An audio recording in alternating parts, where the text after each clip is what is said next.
ಹರೇ ಕೃಷ್ಣ. ಲೀಲಾಮೃತ ತರಗತಿಗೆ ಎಲ್ಲರಿಗೂ ಸ್ವಾಗತ. ಮೊದಲಿಗೆ ಭಜನ್ ಹಾಡು.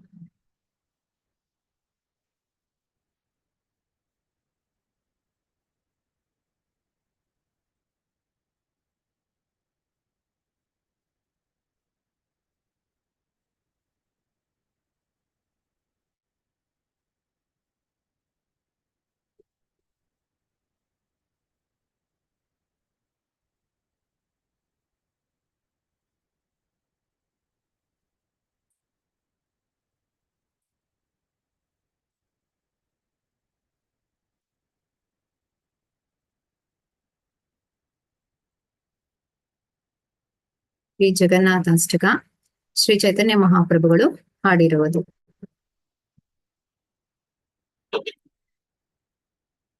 ಕದಾಚಿತ್ ಕಾಲಿಂದಿ ತಟ ವಿಪಿನ ಸಂಗೀತ ಕರವೋ ಮುದಾಭೀರಿ ನಾರಿ ವದನ ಕಮಲ ಸ್ವಾದ ಮಧುಪಾ रमा शंभु ब्रह्मामरपति गणेशार्चित पदो जगन्नाथ स्वामी नयन पथगामी भवतु मे। जगन्नाथ स्वामी नयन पथगामी भवतु मे। भुजे सविवेणुं शिरसि शिखिपिच्चं कटितटे दुकूलं नेत्रान्ते सहचरकटाक्षं विदधते सदा श्रीमद्वृन्दावन वसति लीला परिचयो जगन्नाथ स्वामी नयन पथगामी भवतु मे। जगन्नाथ स्वामी नयन पथगामी भवतु मे। महाम्बोधिस्थिरे कनकरुचिरे नीलाशिखरे वसन्त्रासदन्ता सहज बलभद्रेण बलिना सुभद्रा मध्यस्था सकल सुरसेवा वसरदो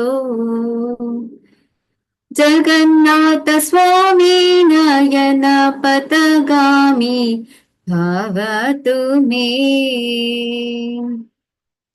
जगन्नाथ स्वामी नयन पथगामी भवतु मे। कृपा पारवार सजल जलदा श्रेणी रुचिरो रमावाणि रामा स्फुरदमल पंकेरुहमुखा सुरेन्द्रैराराध्या श्रुति गणशिखा गीता चरितो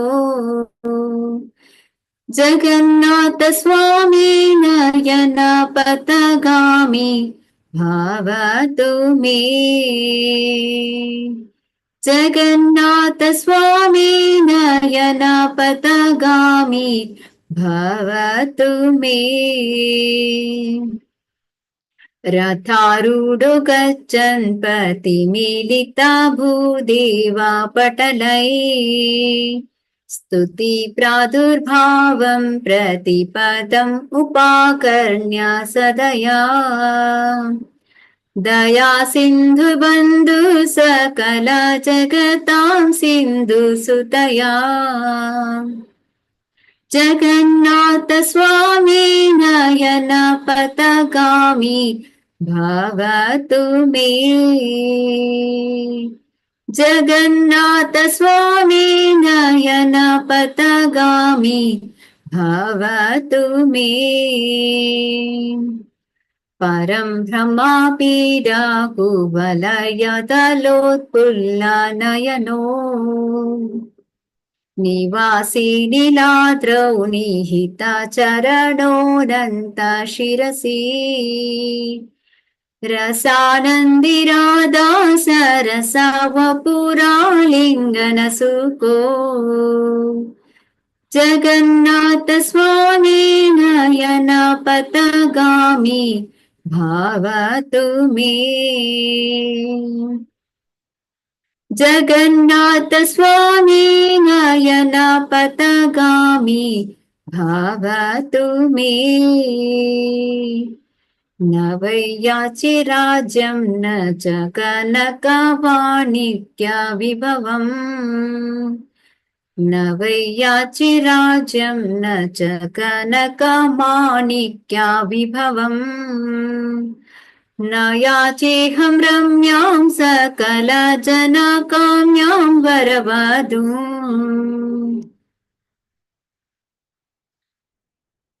न वै याचि राज्यं न च कनकमाणिक्यविभवम् न याचेऽहं रम्यां सकलजनकाम्यां वरवधूम् सदा काले काले प्रमथपतिना गीतचरितो जगन्नाथ स्वामी नयन पथगामी भवतु मे नयन पथगामी भवतु मे हरत्वं संसारं द्रुततरम् असारं सुरपते हरत्वं पापानां विततिम्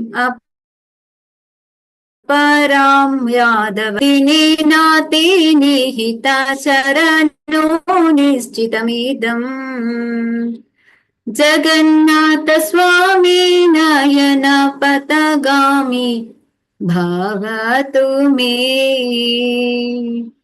जगन्नाथ स्वामी नयन पथगामी भवतु मे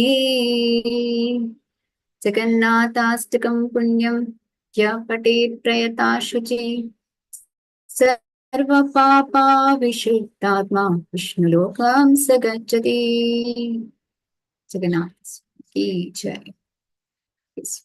ಅರ್ಥವನ್ನು ಒಬ್ಬೊಬ್ಬರಾಗಿ ಓದ್ಬೋದಾ? ಓದ್ಲಾ ಮಾತಾಜಿ? ಓದಿ. ಒಂಚೂರು ದೊಡ್ಡ ಮಾಡ್ಕೊಂಡು. ಹರೇ ಕೃಷ್ಣ ಮಾತಾಜಿ. ಪ್ರಭು ಜಗನ್ನಾಥನು ಕೆಲವೊಮ್ಮೆ ಅತ್ಯಾನಂದದಲ್ಲಿ ಕಾಲಂದಿ ನದಿಯ ತಟದ ಮೇಲಿನ ತುಂಬಾ ದೊಡ್ಡದಾಗೋಯ್ತು ಮಾತಾಜಿ. ಮೇಲಿನ ಉಪವನಗಳಲ್ಲಿ ಮೋದಗಳೊಡನೆ ತನ್ನ ಕೊಳಲು ಧ್ವನಿಯ ಸಂಗೀತ ಮೇಳ ಮಾಡುತ್ತಾನೆ.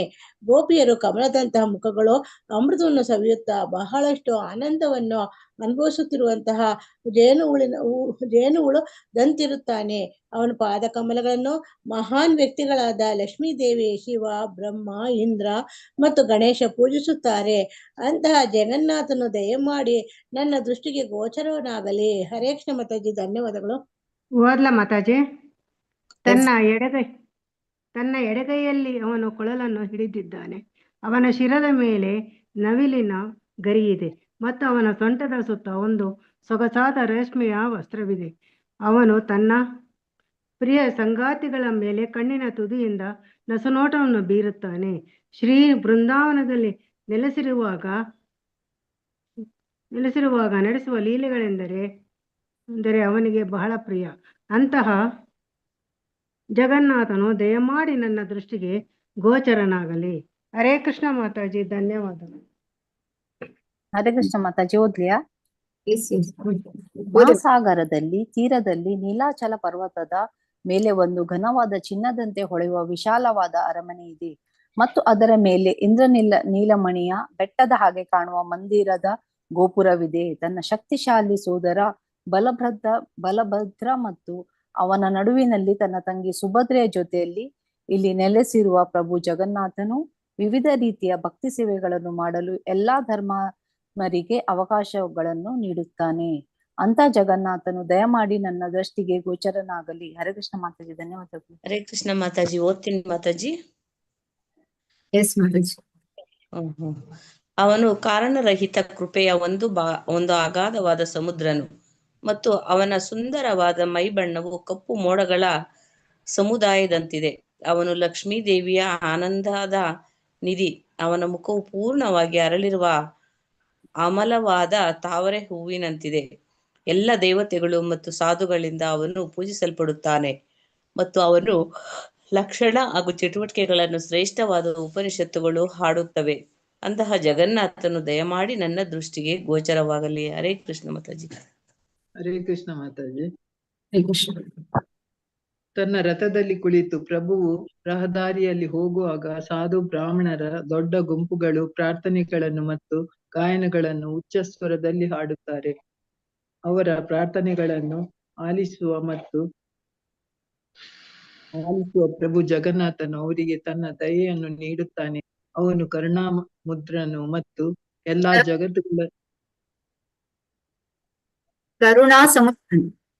ಕರುಣಾ ಸಮುದ್ರನು ಮತ್ತು ಎಲ್ಲಾ ಜಗತ್ತುಗಳ ನಿಜವಾದ ಮಿತ್ರನು. ಅಂತಹ ಜಗನ್ನಾಥನು ಅಮೃತದ ಸಾಗರದಿಂದ ಆವರಿಸಿರುವ ನನ್ನ ಪತ್ನಿ ಲಕ್ಷ್ಮೀ ದೇವಿಯೊಡನೆ ದಯಮಾಡಿ ನನ್ನ ದೃಷ್ಟಿಗೆ ಗೋಚರನಾಗಲಿ. ಹರೇ ಕೃಷ್ಣ. ಹರೇ ಮಾತಾಜಿ. ಅವನು ಪರಬ್ರಹ್ಮದ ಪರಮ ಆಧ್ಯಾತ್ಮಿಕ ಸತ್ಯ, ಶಿರಸ್ಸನ್ನು ಅಲಂಕರಿಸುವ ಆಭರಣವಾಗಿದ್ದಾನೆ. ಅವನ ಕಣ್ಣುಗಳು ನೀಲಿ ಬಣ್ಣದ ತಾವರೆಯ ಹೂವಿನ ಅರಳಿರುವ ದಳಗಳಂತಿವೆ, ಮತ್ತು ಅವನು ಇಂದ್ರನೀಲ ಮಣಿಯ ಬೆಟ್ಟವನ್ನು ಹೋಲುವ ನೀಲಾಚಲದ ದೇವಸ್ಥಾನದಲ್ಲಿ ನೆಲೆಸಿರುತ್ತಾನೆ. ತನ್ನ ಪಾದ ಕಮಲಗಳನ್ನು ಅನಂತ ದೇವರ ಶಿರಗಳ ಮೇಲೆ ಇಟ್ಟಿರುತ್ತಾನೆ. ಅವನು ದಿವ್ಯವಾದ ಪ್ರೇಮದ ಮಾಧುರ್ಯಗಳ ಪ್ರವಾಹದಲ್ಲಿ ಮುಳುಗಿ ಹೋಗುತ್ತಾನೆ, ಮತ್ತು ಶ್ರೀಮತಿ ರಾಧಾರಾಣಿಯ ದಿವ್ಯ ರೂಪದ ಆಲಂಘನೆಯಿಂದ ಮಾತ್ರ ಅವನು ಸಂತುಷ್ಟನಾಗುತ್ತಾನೆ. ಅಂತಹ ಜಗನ್ನಾಥನು ದಯಮಾಡಿ ನನ್ನ ದೃಷ್ಟಿಗೆ ಗೋಚರನಾಗಲಿ. ಹರೇ ಕೃಷ್ಣ ಮಾತಾಜಿ. ಹರೇ ಕೃಷ್ಣ. ಎಸ್ ಹರೇ ಕೃಷ್ಣ ಮಾತಾಜಿ. ಕೃಷ್ಣ ಮಾತಾಜಿ. ನಾನು ನಿಶ್ಚಯವಾಗಿಯೂ ರಾಜ್ಯವನ್ನು, ಬಂಗಾರವನ್ನು, ಮಾಣಿಕ್ಯಗಳನ್ನು ಅಥವಾ ಐಶ್ವರ್ಯವನ್ನು ಬೇಡುವುದಿಲ್ಲ. ಎಲ್ಲ ಸಾಮಾನ್ಯ ಪುರುಷರು ಆಶಿಸುವ ಸುಂದರವಾದ ಮತ್ತು ಉತ್ತಮವಾದ ಹೆಂಡತಿಯನ್ನು ನಾನು ಕೇಳುವುದಿಲ್ಲ. ಯುಗ ಯುಗಗಳಲ್ಲೂ ಶಿವನು ಯಾರ ಮಹಿಮೆಗಳನ್ನು ಹಾಡಿ ಕೀರ್ತಿಸುತ್ತಾನೋ ಅಂತಹ ಜಗನ್ನಾಥನು ದಯಮಾಡಿ ನನ್ನ ದೃಷ್ಟಿಗೆ ಗೋಚರನಾಗಲಿ ಎಂದು ಮಾತ್ರವೇ ನಾನು ಬೇಡುತ್ತೇನೆ. ಹರೇ ಕೃಷ್ಣ. ಹರೇ ಕೃಷ್ಣ. ಯಾರಿದ್ದೀರಿ? ಹರೇ ಕೃಷ್ಣ. ಹರೇ ಕೃಷ್ಣ. ಓ ಸುರಪತಿಯೇ, ನಾನು ಅನುಭವಿಸುತ್ತಿರುವ ಈ ವ್ಯರ್ಥವಾದ ಭೌತಿಕ ಅಸ್ತಿತ್ವವನ್ನು ದಯಮಾಡಿ ಶೀಘ್ರವಾಗಿ ತೆಗೆದುಹಾಕು. ಓ ಯದುಪತಿಯೇ, ದಯವಿಟ್ಟು ಅಸೀಮಿತ ಸಾಗರದಂತಿರುವ ನನ್ನ ಪಾಪ ಪ್ರತಿಕ್ರಿಯೆಗಳ ರಾಶಿಯನ್ನು ನಾಶ ಮಾಡು. ಓ ಯಾರು ತಮ್ಮನ್ನು ನಮ್ರರಾಗಿ ಮತ್ತು ಅಸಹಾಯಕರಾಗಿ ಭಾವಿಸುತ್ತಾರೋ ಅಂತಹವರಿಗೆ ಪ್ರಭು ಜಗನ್ನಾಥನು ನಿಶ್ಚಯವಾಗಿಯೂ ತನ್ನ ಪಾದ ಕಮಲಗಳ ಸೇವೆಯನ್ನು ಅನುಗ್ರಹಿಸುತ್ತಾನೆ. ಅಂತಹ ಜಗನ್ನಾಥನು ದಯಮಾಡಿ ನನ್ನ ದೃಷ್ಟಿಗೆ ಗೋಚರವಾಗಲಿ. ಹರೇ ಕೃಷ್ಣ. ಹರೇ ಕೃಷ್ಣ. ಯಾರಿದ್ದೀರಿ ಓದ್ಲಿಕ್ಕೆ? ಪ್ರಭು ಜಗನ್ನಾಥನ ಮಹಿಮೆಗಳ ಶ್ಲಾಘನೆಯಾದ ಈ 8 ಶ್ಲೋಕಗಳನ್ನು ಪಠಿಸುವ ಒಬ್ಬ ಪುಣ್ಯವಂತನ ಆತ್ಮವು ಎಲ್ಲಾ ಪಾಪಗಳಿಂದ ಮುಕ್ತವಾಗಿ ಶ್ರೀ ವಿಷ್ಣುವಿನ ಧಾಮಕ್ಕೆ ಹೋಗುತ್ತದೆ, ಧಾಮದೆಡೆ ಸಾಗುತ್ತದೆ. ಜಗನ್ನಾಥ ಸ್ವಾಮಿ ಜೈ. ಚೈತನ್ಯ ಮಹಾಪ್ರಭು ಕಿ ಜೈ. ಶ್ರೀಲ ಪ್ರಭುಪಾದ ಕಿ ಜೈ.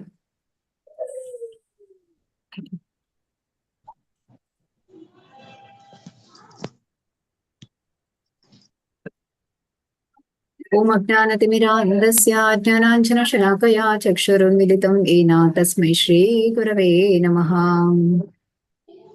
ಶ್ರೀ ಚೈತನ್ಯ ಮನೋಭೀಷ್ಟಂ ಸ್ಥಾಪಿತಂ ಯೇನ ಭೂತಲೆ ಸ್ವಯಂ ರೂಪ ಕದಾ ಮಹ್ಯಂ ದದಾತಿ ಸ್ವಪದಾಂತಿಕಂ. ವಂದೇಹಂ ಶ್ರೀಗುರು ಶ್ರೀಯುತಪದಕಮಲಂ ಶ್ರೀಗುರುನ್ ವೈಷ್ಣವಾಂಶ್ಚ ಶ್ರೀರೂಪಂ ಸಾಗರಜಾತಂ ಸಗಣ ರಘುನಾಥಾನ್ವಿತಂ ತಂ ಸಾಜೀವಂ ಸಾದ್ವೈತಂ ಸಾವಧೂತಂ ಪರಿಜನ ಸಹಿತಂ ಕೃಷ್ಣ ಚೈತನ್ಯ ದೇವಂ ಶ್ರೀ ರಾಧಾ ಕೃಷ್ಣ ಪಾದಾನ್ ಸಗಣ ಲಲಿತಾ ಶ್ರೀ ವಿಶಾಖಾನ್ವಿತಾಂಶ್ಚ हे कृष्ण करुणा सिन्धु दीनबन्धु जगत्पते गोपेश गोपिका कान्ता राधा कान्ता नमोस्तुते तप्त काञ्चन गौराङ्गी राधे वृन्दावनेश्वरी वृषभानुसुते देवी प्रणमामि हरिप्रिये वाञ्छाकल्पतरुभ्यश्च कृपा सिन्धुभ्य एव च पतितनां पावनेभ्यो वैष्णवेभ्यो नमो नमः।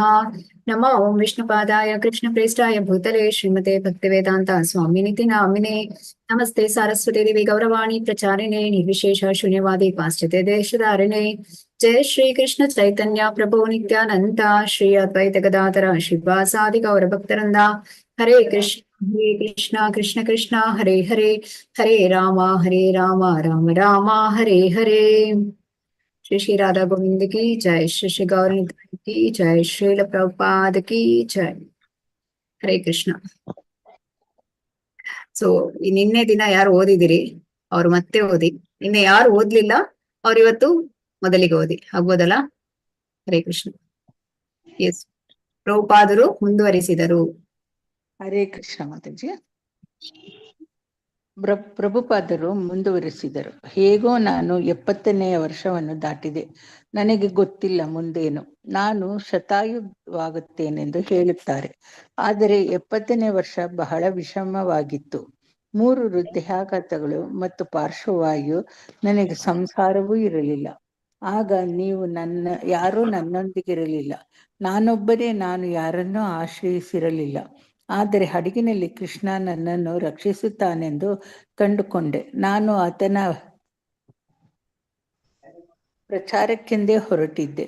ಭಕ್ತರು ಮೆದುಳು ತೊಳೆಯುವ ಮತ್ತು ಪ್ರೋಗ್ರಾಮಿಂಗಿನ ವಿಷಯಗಳನ್ನೇ ಎತ್ತುತ್ತಿದ್ದರು.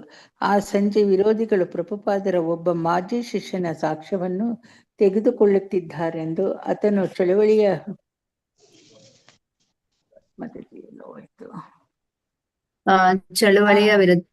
ವಿರುದ್ಧವಾಗಿ ಸಾಕ್ಷ್ಯ ನೀಡಲಿದ್ದಾನೆಂದು ಭಕ್ತರಲ್ಲಿ ಒಬ್ಬರು ಹೇಳಿದರು. ಏಕೆಂದರೆ ಅವನೊಬ್ಬ ಮನೆ ಹಾಳ. ಪ್ರಭುಪಾದರು ವಿವರಿಸಿದರು. ಆದ್ದರಿಂದಲೇ ಅವನಿಗೆ ಬಹಿಷ್ಕಾರ ಹಾಕಿದೆವು. ನನ್ನ ಗುರು ಮಹಾರಾಜರು ಅವನನ್ನು ಒದ್ದೋಡಿಸಿದರು. ಆದ್ದರಿಂದ ಅವನ ಸಾಕ್ಷ್ಯಕ್ಕೆ ಬೆಲೆ ಏನಿದೆ? ಯಾರಾದರೂ ನಮ್ಮಿಂದ ದೂರ ಸರಿದು ನಮ್ಮ ವಿರುದ್ಧ ಮಾತನಾಡುವುದು ಸಹಜವೇ. ಪ್ರಚಾರ ಕಾರ್ಯದಲ್ಲಿ ಇವೆಲ್ಲ ಆಗುವಂತಹವೇ. ದಾರಿ ಸದಾ ಸುಗಮವಾಗಿರುತ್ತದೆಂದು ನಿರೀಕ್ಷಿಸಬಾರದು. ಭಕ್ತರು ಆ ಮಾತಿಗೆ ಒಪ್ಪಿದರು. ಯೇಸು ಕ್ರಿಸ್ತನ ಆಪ್ತ ಶಿಷ್ಯನೊಬ್ಬನೇ ಕೃಷ್ಣನಿಗೆ 2 ಬಗೆಯ ಸಂಗತಿಯನ್ನು ಭಕ್ತರೊಬ್ಬರು ಹೇಳಿದರು. ಶ್ರೀಲ ಪ್ರಭುಪಾದರು ಈಗಿನ ತೊಂದರೆಯನ್ನು ತಾವು ಮೊದಲು ಅಮೆರಿಕಗೆ ಬಂದಾಗ ಆಗಿದ್ದ ತೊಂದರೆಗಳೊಂದಿಗೆ ಹೋಲಿಸಿದರು. 1967ರಲ್ಲಿ ಬಹುತೇಕ ಮಾರಣಾಂತಿಕವಾಗಿದ್ದ ಕಾಯಿಲೆಯನ್ನು ಭಾರತಕ್ಕೆ ಮರಳಿ ಚೇತರಿಸಿಕೊಂಡದ್ದನ್ನು ಜ್ಞಾಪಿಸಿಕೊಂಡರು. ಅನಂತರ ಅಮೆರಿಕಗೆ ಮರಳಿದ ಮೇಲೂ ಕಿವಿಯಲ್ಲಿ ಏನೋ ಗುರಗುರ ಎನ್ನುತ್ತಿದ್ದುದರಿಂದ ರಾತ್ರಿಯೆಲ್ಲ ನಿದ್ದೆ ಬರುತ್ತಿರಲಿಲ್ಲವೆಂದು ಹೇಳಿದರು. ಧನ್ಯವಾದಗಳು ಮಾತಾಜಿ. ಹರೇ ಕೃಷ್ಣ. ಮಾತಾಜಿ, ನಾನು ಓದ್ತೀನಿ ಮಾತಾಜಿ. ದೇಹ ಇರುವ ತನಕ ಶ್ರೀಲ ಪ್ರಭುಪಾದರೆಂದರು ತೊಂದರೆಗಳು ಇರುತ್ತವೆ, ಅವು ಬರುತ್ತವೆ ಹೋಗುತ್ತವೆ ಎಂದು ಕೃಷ್ಣ ಹಿತವಚನ ನುಡಿದಿದ್ದಾನೆ. ಅದನ್ನೆಲ್ಲ ಲಕ್ಷ್ಯಕ್ಕೆ ತರಬೇಡಿ. ಆಗಮಾಪಾಯಿನೋ ನಿತ್ಯಾಸ್ತಾಂ ಸ್ಥಿತಿ ಕ್ಷತ್ಸ್ವ ಭಾರತ. ಆದ್ದರಿಂದ ದೈಹಿಕ ತೊಂದರೆಗಳು, ಮಾನಸಿಕ ಪೀಡೆಗಳು, ಶತ್ರುಗಳು, ಎಷ್ಟೆಷ್ಟೋ ಉಪಾಧಿಗಳು ಬರುತ್ತವೆ. ಮಾಡುವುದೇನು? ಸಹಿಸಿಕೊಳ್ಳಬೇಕು ಅಷ್ಟೇ. ಇದೇ ಭೌತಿಕ ಜಗತ್ತು. ನಾವು ಸುಸೂತ್ರವಾಗಿ ಜರುಗುವುದನ್ನೇ, ನೆಮ್ಮದಿಯನ್ನೇ ನಿರೀಕ್ಷಿಸುವಂತಿಲ್ಲ. ಅದು ಸಾಧ್ಯವಿಲ್ಲ. ಕೃಷ್ಣನು ಅರ್ಜುನನಿಗೆ ಹೀಗೆ ಹಿತವಚನ ಹೇಳಿದ್ದಾನೆಂದ ಮೇಲೆ ನಮ್ಮ ವಿಚಾರ ಹೇಳುವುದೇನಿದೆ? ಕೃಷ್ಣನು ಅರ್ಜುನ, ನಾನು ಮಂತ್ರ ಹಾಕಿದ್ದೇನೆ, ನಿನಗೇನು ಬಾಧಕವಿಲ್ಲ ಎಂದೇನು ಹೇಳಲಿಲ್ಲವಲ್ಲ. ಅವನು ಅರ್ಜುನನಿಗೆ ಗುಳಿಗೆಯನ್ನೇನೂ ಕೊಡಲಿಲ್ಲ. ನಾವು ಅದನ್ನು ಅನುಸರಿಸಬೇಕು. ಈಗಿನ ಗುರುಗಳು ಹೇಳುತ್ತಾರೆ, ನಿಮಗೆ ಮಂತ್ರದ ವಿಭೂತಿ ಕೊಡುತ್ತೇನೆ, ಏನೂ ತೊಂದರೆ ಇರುವುದಿಲ್ಲ.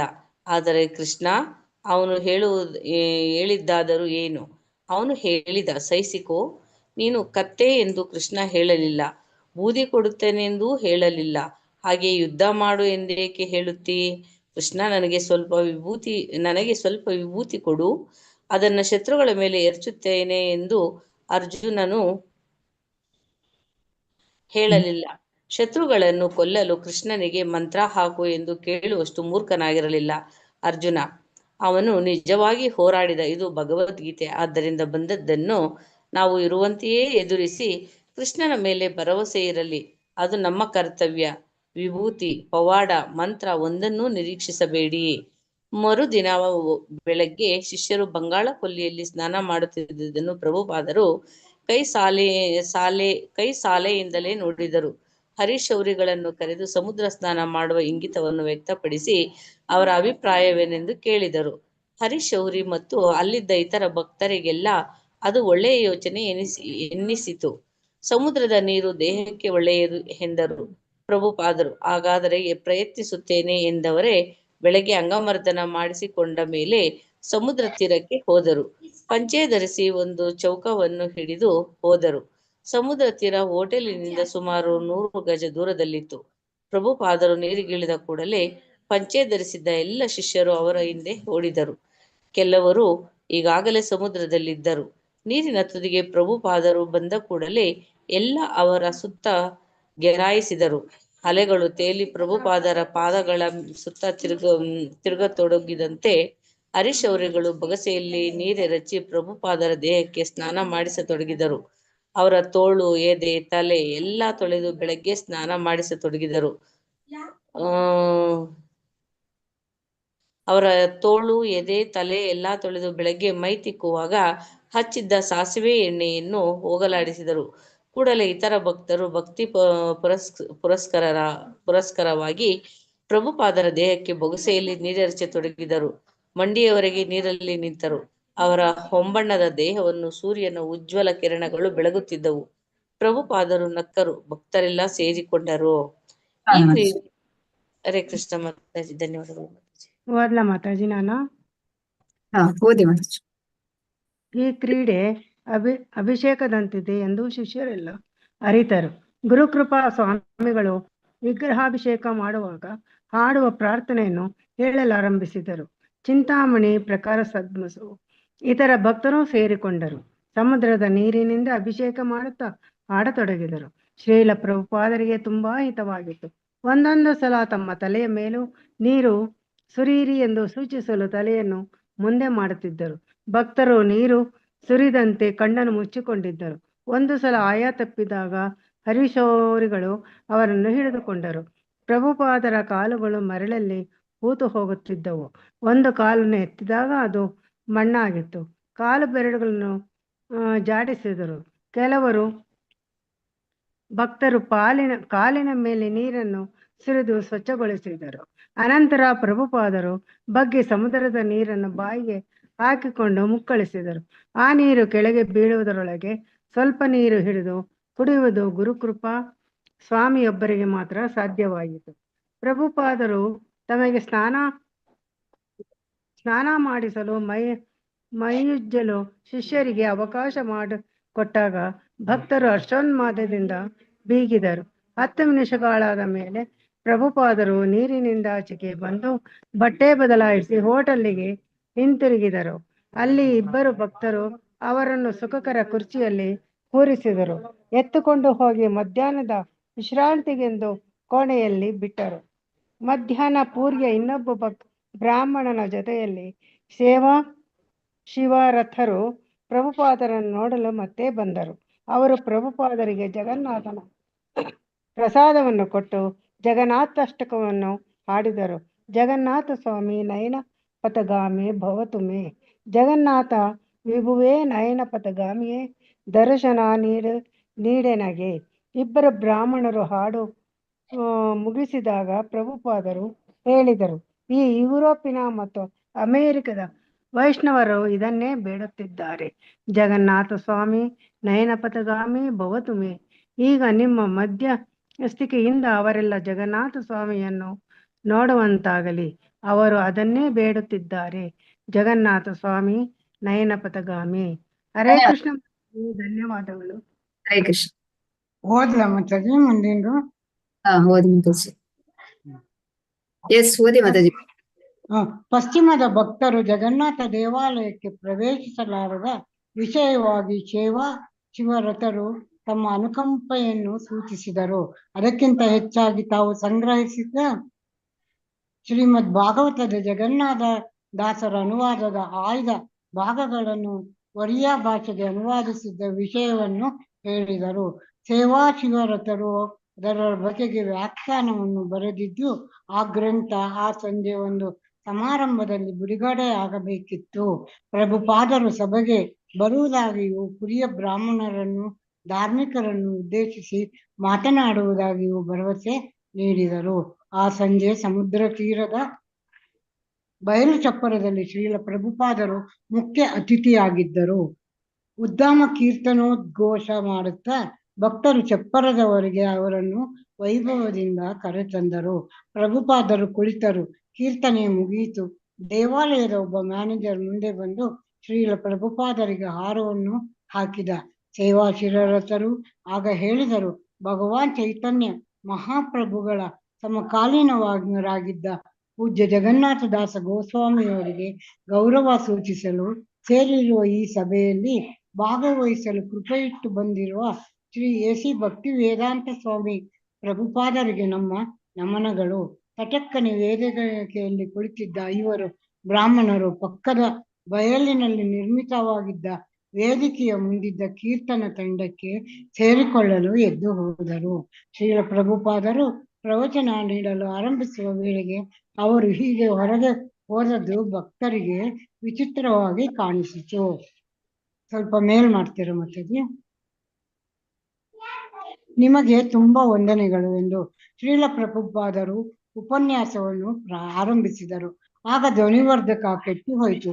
ಪ್ರಭುಪಾದರು ಸ್ವಲ್ಪ ಕಾಲ ಮೌನವಾಗಿದ್ದರು. ಅಷ್ಟರಲ್ಲಿ ಅವರ ಶಿಷ್ಯರ ಪೈಕಿ ಎಲೆಕ್ಟ್ರಿಷಿಯನ್ ಆಗಿದ್ದ ಒಬ್ಬರು ಅದನ್ನು ಸರಿಪಡಿಸಿಕೊಟ್ಟರು. ಶ್ರೀಲ ಪ್ರಭುಪಾದರು ಉಪನ್ಯಾಸವನ್ನು ಆರಂಭಿಸಿದರು. ಪಕ್ಕದಲ್ಲೆಲ್ಲೋ ಹಾಡುತ್ತಿದ್ದ ಕೀರ್ತನೆಗಳ ಶಬ್ದವನ್ನು ಮೀರಿಸುವಂತೆ ಅವರ ಧ್ವನಿ ಜೋರಾಗಿತ್ತು. ಪ್ರಭುಪಾದರು ಧನ್ಯವಾದಗಳು ಮಾತಾಜಿ. ಹರೇ ಕೃಷ್ಣ. ಓದ್ಲಾ ಮಾತಾಜಿ? ಎಸ್ ಮಾತಾಜಿ. ಪ್ರಭುಪಾದರು ಹೇಳಿದರು, ನಾವು ನಮ್ಮದೇ ಆದ ವಿನೀತ ಭಾವದಿಂದ ಜಗನ್ನಾಥ ಸ್ವಾಮಿಯ ಸಂಸ್ಕೃತಿಯನ್ನು ಪರಿಚಯಿಸುತ್ತಿದ್ದೇವೆ. ಜಗನ್ನಾಥ ಸ್ವಾಮಿ ನಯನ ಪಥಗಾಮಿ ಭವತುಮೆ. ಸೇವಾ ಶಿವರು ತಮ್ಮ ಹೊಸ ಪುಸ್ತಕದ ಬಗೆಗೆ ಮಾತನಾಡಲು ಪ್ರಭುಪಾದರನ್ನು ಆಹ್ವಾನಿಸಿದ್ದರು. ತಮ್ಮ ಸ್ವಂತ ಉದ್ದೇಶ ಸಾಧನೆಗೆಂದು ಕರೆಸುತ್ತಿದ್ದಾರೆ ಎಂಬುದನ್ನು ಪ್ರಭುಪಾದರು ಖಾಸಗಿಯಾಗಿ ತಮ್ಮ ಶಿಷ್ಯರಿಗೆ ಹೇಳಿದ್ದರು. ಒರಿಯಾ ಭಾಷೆಯ ಜಗನ್ನಾಥ ದಾಸರ ಕೃತಿಯ ಬಗೆಗೆ ಹೇಳುವುದಕ್ಕಿಂತ ಜಗನ್ನಾಥ ಪ್ರಭುವಿನ ಬಗೆಗೆ ಮಾತನಾಡಲು ಪ್ರಭುಪಾದರು ಈ ಅವಕಾಶವನ್ನು ಬಳಸಿಕೊಂಡರು. ಅವರು ವಿಶೇಷ ಸಂದೇಶವೊಂದನ್ನು ಬಿತ್ತರಿಸುವ ಉದ್ದೇಶವನ್ನು ಇರಿಸಿಕೊಂಡಿದ್ದರು. ನಿಮಗೆ ಈ ವಿಷಯ ಕೇಳಿ ತುಂಬಾ ಸಂತೋಷವಾಗಬಹುದು. ಪ್ರಭುಪಾದರು ಮುಂದುವರಿಸಿದರು. 1967ರಲ್ಲಿ ನಾನು ಸ್ಯಾನ್ ಫ್ರಾನ್ಸಿಸ್ಕೋದಲ್ಲಿ ರಥಯಾತ್ರೆಯನ್ನು ಆರಂಭ ಮಾಡಿದೆ. ಅದು 10 ವರ್ಷಗಳಿಂದ ಸಾರೋದ್ಧಾರವಾಗಿ ನಡೆದುಕೊಂಡು ಬಂದಿದೆ. ರಥಯಾತ್ರೆಯ ದಿವಸ ಸರಕಾರ ರಜೆ ಘೋಷಿಸಿದೆ. ಜುಲೈ 20ರಂದು ನಮ್ಮ ಭಕ್ತರೇ ಅಲ್ಲದೆ ಹೊರಗಿನವರು ಕೂಡ ಸುಮಾರು 10-12 ಏನಾಯ್ತು? ಮೊಬೈಲ್ ಬಿದ್ದೋಯ್ತು. ಸುಮಾರು 10-12 ಸಾವಿರ ಮಂದಿ ಸೇರುತ್ತಾರೆ. ನಾವು ಎಲ್ಲರಿಗೂ ಪ್ರಸಾದ ವಿನಿಯೋಗವನ್ನು ಮಾಡುತ್ತೇವೆ. ಅವರಿಗೆಲ್ಲ ಧನ್ಯತಾ ಭಾವ ಬಂದಿದೆ. ರಥಯಾತ್ರೆಯ ಸಮಾರಂಭದಲ್ಲಿ ಪಟ್ಟಷ್ಟು ಆನಂದೋನ್ಮಾದವನ್ನು ಬೇರೆ ಯಾವ ಸಂದರ್ಭದಲ್ಲೂ ಜನರು ಕಂಡಿರಲಿಲ್ಲ ಎಂದು ಪತ್ರಿಕೆಗಳು ಬರೆದಿವೆ. ಪಶ್ಚಿಮದ ರಾಷ್ಟ್ರಗಳಲ್ಲಿ ದೊಡ್ಡ ಜನಸಂದಣಿ ಎಂದರೆ ಗೊಂದಲವನ್ನುಂಟು ಮಾಡುತ್ತಾರೆಂದೇ ಅರ್ಥ ಎಂದು ಪೊಲೀಸರು ಹೇಳುತ್ತಾರೆ. ಆದರೆ ನಮ್ಮ ಜನಸಂದಣಿ ಕಿಟಕಿ ಒಡೆಯುವ ಮಂದಿಯಾಗಿಲ್ಲದದ್ದು ಪೊಲೀಸರಿಗೆಲ್ಲ ಬೆರುಗು ತಂದಿದೆ. ಮುಂದೆ ನಾವು ರಥಯಾತ್ರೆಯನ್ನು ಲಂಡನ್ನಲ್ಲಿ ಆರಂಭಿಸಿದೆವು. ಟ್ರಫಾಲ್ಗರ್ ಚೌಕ ಲಂಡನ್ನಿನ ಸುಪ್ರಸಿದ್ಧ ಚೌಕವಾಗಿದೆ. ಅಲ್ಲಿ ಒಂದು ದೊಡ್ಡ ನೆಲ್ಸನ್ ಸ್ತಂಭವಿದೆ. ನಮ್ಮ ರಥ ಎಷ್ಟು ಎತ್ತರವಿದ್ದಿತೆಂದರೆ ಈ ರಥವು ನೆಲ್ಸನ್ ಸ್ತಂಭಕ್ಕೆ ಸ್ಪರ್ಧಿಯಾಗಿದೆ ಎಂದು ದಿ ಗಾರ್ಡಿಯನ್ ಪತ್ರಿಕೆ ಟೀಕಿಸಿತು. ಮುಂದೆ ನಾವು ರಥಯಾತ್ರೆಯನ್ನು ಫಿಲಡೆಲ್ಫಿಯಾದಲ್ಲಿ ಆರಂಭಿಸಿದೆವು. ಹೋದ ವರ್ಷ ನಾವು ರಥಯಾತ್ರೆಯನ್ನು ನ್ಯೂಯಾರ್ಕಿನಲ್ಲಿ ಆರಂಭಿಸಿದೆವು. ಅಲ್ಲದೆ ಮೆಲ್ಬೋರ್ನ್, ಸಿಡ್ನಿ ಮತ್ತು ಪ್ಯಾರಿಸ್ಗಳಲ್ಲೂ ರಥಯಾತ್ರೆ ನಡೆಸುತ್ತಿದ್ದೇವೆ. ಆದ್ದರಿಂದ ಪಶ್ಚಿಮದ ರಾಷ್ಟ್ರಗಳಲ್ಲಿ ಒಂದಾದ ಮೇಲೆ ಒಂದು ನಗರದಲ್ಲಿ ರಥಯಾತ್ರೆ ಆರಂಭಗೊಂಡಿದೆ. ಜಗನ್ನಾಥ ಪ್ರಭು ಪಶ್ಚಿಮದ ಜನರ ಗಮನವನ್ನು ಸೆಳೆಯುತ್ತಿದ್ದಾನೆ. ಹೀಗೆ ಹೇಳುತ್ತಿರುವಾಗ ಕೆಲವರು ವೇದಿಕೆಯ ಮೇಲೆ ತಮ್ಮ ತಮ್ಮ ತಮ್ಮಲ್ಲಿ ಗಟ್ಟಿಯಾಗಿ ಒರಿಯಾ ಭಾಷೆಯಲ್ಲಿ ಮಾತನಾಡಿಕೊಳ್ಳುತ್ತಿದ್ದರು. ಪ್ರಭುಪಾದರು ಮಾತು ನಿಲ್ಲಿಸಿ ಅವರ ಕಡೆಗೆ ತಿರುಗಿ ಹೇಳಿದರು, ಏನಿದು? ಮಾತು ನಿಂತಿತು. ಭಾಷಣವನ್ನು ಮುಂದುವರಿಸಿದರು. ಹರೇ ಕೃಷ್ಣ. ಧನ್ಯವಾದ. ಧನ್ಯವಾದ. ಹರೇ ಕೃಷ್ಣ. ಹರೇ ಕೃಷ್ಣ ಮಾತಾಜಿ. ಓದ್ಲಾ ಮಾತಾಜಿ? ಹಾ ಎಸ್ ಮಾತಾಜಿ, ಓದಿ ಓದಿ. ಹಾ ಆದ್ದರಿಂದ ಈಗ ಜಗತ್ತಿನ ಎಲ್ಲಾ ಭಾಗಗಳಿಂದ ಜನ ನಿಮ್ಮ ಜಗನ್ನಾಥಪುರಿಗೆ ಬರುತ್ತಾರೆ. ಅದು ಅನೇಕ ದೃಷ್ಟಿಗಳಿಂದ ಲಾಭದಾಯಕ. ಪ್ರವಾಸಿ ಕಾರ್ಯಕ್ರಮದ ದೃಷ್ಟಿಯಿಂದ ಸರ್ಕಾರಕ್ಕೆ ಲಾಭ. ಜಗನ್ನಾಥಪುರಿ ಮತ್ತು ಜಗನ್ನಾಥ ಸ್ವಾಮಿಗಳಿಂದ ಜನರು ಆಕರ್ಷಿತರಾದರೆ ಒಳ್ಳೆಯದಲ್ಲವೇ? ಆದರೆ ದುರ್ದೈವವೆಂದರೆ ನೀವು ಈ ಜನರನ್ನು ದೇವಾಲಯದೊಳಗೆ ಬಿಟ್ಟುಕೊಡುವುದಿಲ್ಲ. ಇದನ್ನು ಸರಿದೂಗಿಸುವ ಬಗೆ ಹೇಗೆ? ಈ ಜಗನ್ನಾಥ ಸ್ವಾಮಿ ನಿಮ್ಮ ಮನೆಯೊಳಗೆ ಆನಂದವಾಗಿರಲಿ ಎಂದು ನೀವು ಬಯಸುತ್ತೀರಿ. ಜಗನ್ನಾಥ ಪ್ರಭುವಿನ ಕೃಪೆ ಎಲ್ಲ ಕಡೆ ಹರಡುವಂತೆ ಮಾಡಲು ನೀವು ಪ್ರಯತ್ನಿಸುತ್ತಿಲ್ಲ. ಅವನು ಜಗನ್ನಾಥ, ಬರೀ ಪುರಿನಾಥ ಅಥವಾ ವರಿಯನಾಥನಲ್ಲ, ಅವನು ಜಗನ್ನಾಥ. ಕೃಷ್ಣನು ಭಗವದ್ಗೀತೆಯಲ್ಲಿ ಹೀಗೆ ಘೋಷಿಸಿದ್ದಾನೆ, ಭೋಕ್ತಾರಾಂ ಯಜ್ಞ ತಪಸ ಸರ್ವಲೋಕ ಮಹೇಶ್ವರಂ. ಅದೇ ಜಗನ್ನಾಥ ಶಬ್ದದ ಅರ್ಥ. ಸರ್ವಲೋಕಕ್ಕೂ ಒಡೆಯ, ಭೋಕ್ತೃವಾತನೇ, ನಿಯಂತ್ರಕನಾಥನೇ, ಸರ್ವಲೋಕ ಮಹೇಶ್ವರನಾಥಂ. ಆದುದರಿಂದ ಸರ್ವಲೋಕಗಳ ಪ್ರಜೆಗಳಿಗೆ ಜಗನ್ನಾಥನ ದರ್ಶನ ಭಾಗ್ಯವನ್ನೇಕೆ ನೀವು ಕೊಡುತ್ತಿಲ್ಲ? ಚೈತನ್ಯ ಮಹಾಪ್ರಭುಗಳು ಅಂತಹ ಸ್ವಾರ್ಥವನ್ನು ಎಂದೂ ಒಪ್ಪಲಾರರು. ಶ್ರೀ ಚೈತನ್ಯ ಮಹಾಪ್ರಭುಗಳು ಹೇಳುತ್ತಾರೆ, ಪೃಥ್ವಿತೋ ಆಚೆ ಯಥಾ ನಗರಾದಿ ಗ್ರಾಮ ಸರ್ವತ್ರ ಪ್ರಚಾರ ಹೈವೇ ಮೋರ ನಾಮ. ಜಗತ್ತಿನೆಲ್ಲ ನಗರ ಗ್ರಾಮ ಪಸರಿಪುವೆನ್ನೆಯ ಶ್ರೀನಾಮ. ಈ ಪ್ರಚಾರ ನಡೆದು ಜನರೆಲ್ಲ ಇಲ್ಲಿಗೆ ಬರುವ ಆತುರವನ್ನು ತೋರುತ್ತಿರುವಾಗ ನೀವೇಕೆ ತಪ್ಪಿಸುತ್ತೀರಿ? ಇದಕ್ಕೇನು ಕಾರಣ? ಇದು ಖಂಡಿತ ಒಳ್ಳೆಯದಲ್ಲ. ವೈಷ್ಣವ ಧರ್ಮ ಗ್ರಹಣ ಮಾಡಿರುವ ವಿದೇಶಿಯರನ್ನು ಜಗನ್ನಾಥ ದೇವಾಲಯದೊಳಗೆ ಬರಮಾಡಿಕೊಳ್ಳಲೇಬೇಕು ಎಂಬ ವಾದವನ್ನು ಶೀಲಪ್ರಭುಪಾದರು ಮುಂದುವರಿಸಿದರು. ವೈಷ್ಣವರಿಗೆ ಅಪಚಾರ ಮಾಡುವುದನ್ನು ಚೈತನ್ಯ ಮಹಾಪ್ರಭು ಖಂಡಿಸಿದ್ದಾರೆ. ಆದ್ದರಿಂದ ಈ ಘಾತುಕ ನಿರ್ಬಂಧವನ್ನು ತೆಗೆದುಹಾಕಿ ವಿದೇಶಿ ಭಕ್ತರ ಬಗೆಗೆ ಸ್ನೇಹಮಯ ಭಾವನೆಯನ್ನು ಇರಿಸಿಕೊಳ್ಳಿ ಎಂದು ಹೇಳುವ ಉದ್ದೇಶದಿಂದಲೇ ತಾವು ಇಲ್ಲಿ ನಾಯಕರುಗಳನ್ನು ಪ್ರಾರ್ಥಿಸಲು ಬಂದಿರುವುದಾಗಿ ಶೀಲಪ್ರಭುಪಾದರು ಹೇಳಿದರು. ಜಗತ್ತಿನಾದ್ಯಂತ ಇರುವ ಜಗನ್ನಾಥ ಮತ್ತು ರಾಧಾಕೃಷ್ಣರ ದೇವಾಲಯಗಳನ್ನು ಬಂದು ನೋಡಿ ಎಂದು ಪುರಿಯ ನಾಯಕರುಗಳನ್ನು ಆಹ್ವಾನಿಸಿದರು. ಅಲ್ಲಿ ಬಂದು ವಿದೇಶಿಯರು ಪಾತಕ ಜೀವನವನ್ನು ಬಿಟ್ಟು ಹೇಗೆ ಶುದ್ಧ ವೈಷ್ಣವರಾಗಿದ್ದಾರೆ ಎಂಬುದನ್ನು ಕಣ್ಣಾರೆ ನೋಡಿ ಎಂದರು. ಈ ವೈಷ್ಣವರಲ್ಲಿ ಅನೈತಿಕ ಲೈಂಗಿಕತೆ ಇಲ್ಲ, ಮಾಂಸಾಹಾರ ಸೇವನೆ ಇಲ್ಲ, ಮೀನಿನ ಸೇವನೆ ಇಲ್ಲ, ಮೊಟ್ಟೆಯ ಸೇವನೆ ಇಲ್ಲ, ಮಾದಕ ದ್ರವ್ಯ ಸೇವನೆ ಇಲ್ಲ, ಜೂಜುಗಾರಿಕೆ ಇಲ್ಲ ಎಂದು ಪ್ರಭುಪಾದರು ಹೇಳಿದರು. ಸಕಮತಾಜಿ. ಎಸ್ ಮಾತಾಜಿ, ಧನ್ಯವಾದ. ಹರೇ ಕೃಷ್ಣ. ಹರೇ ಕೃಷ್ಣ. ಮಾತಾಜಿ.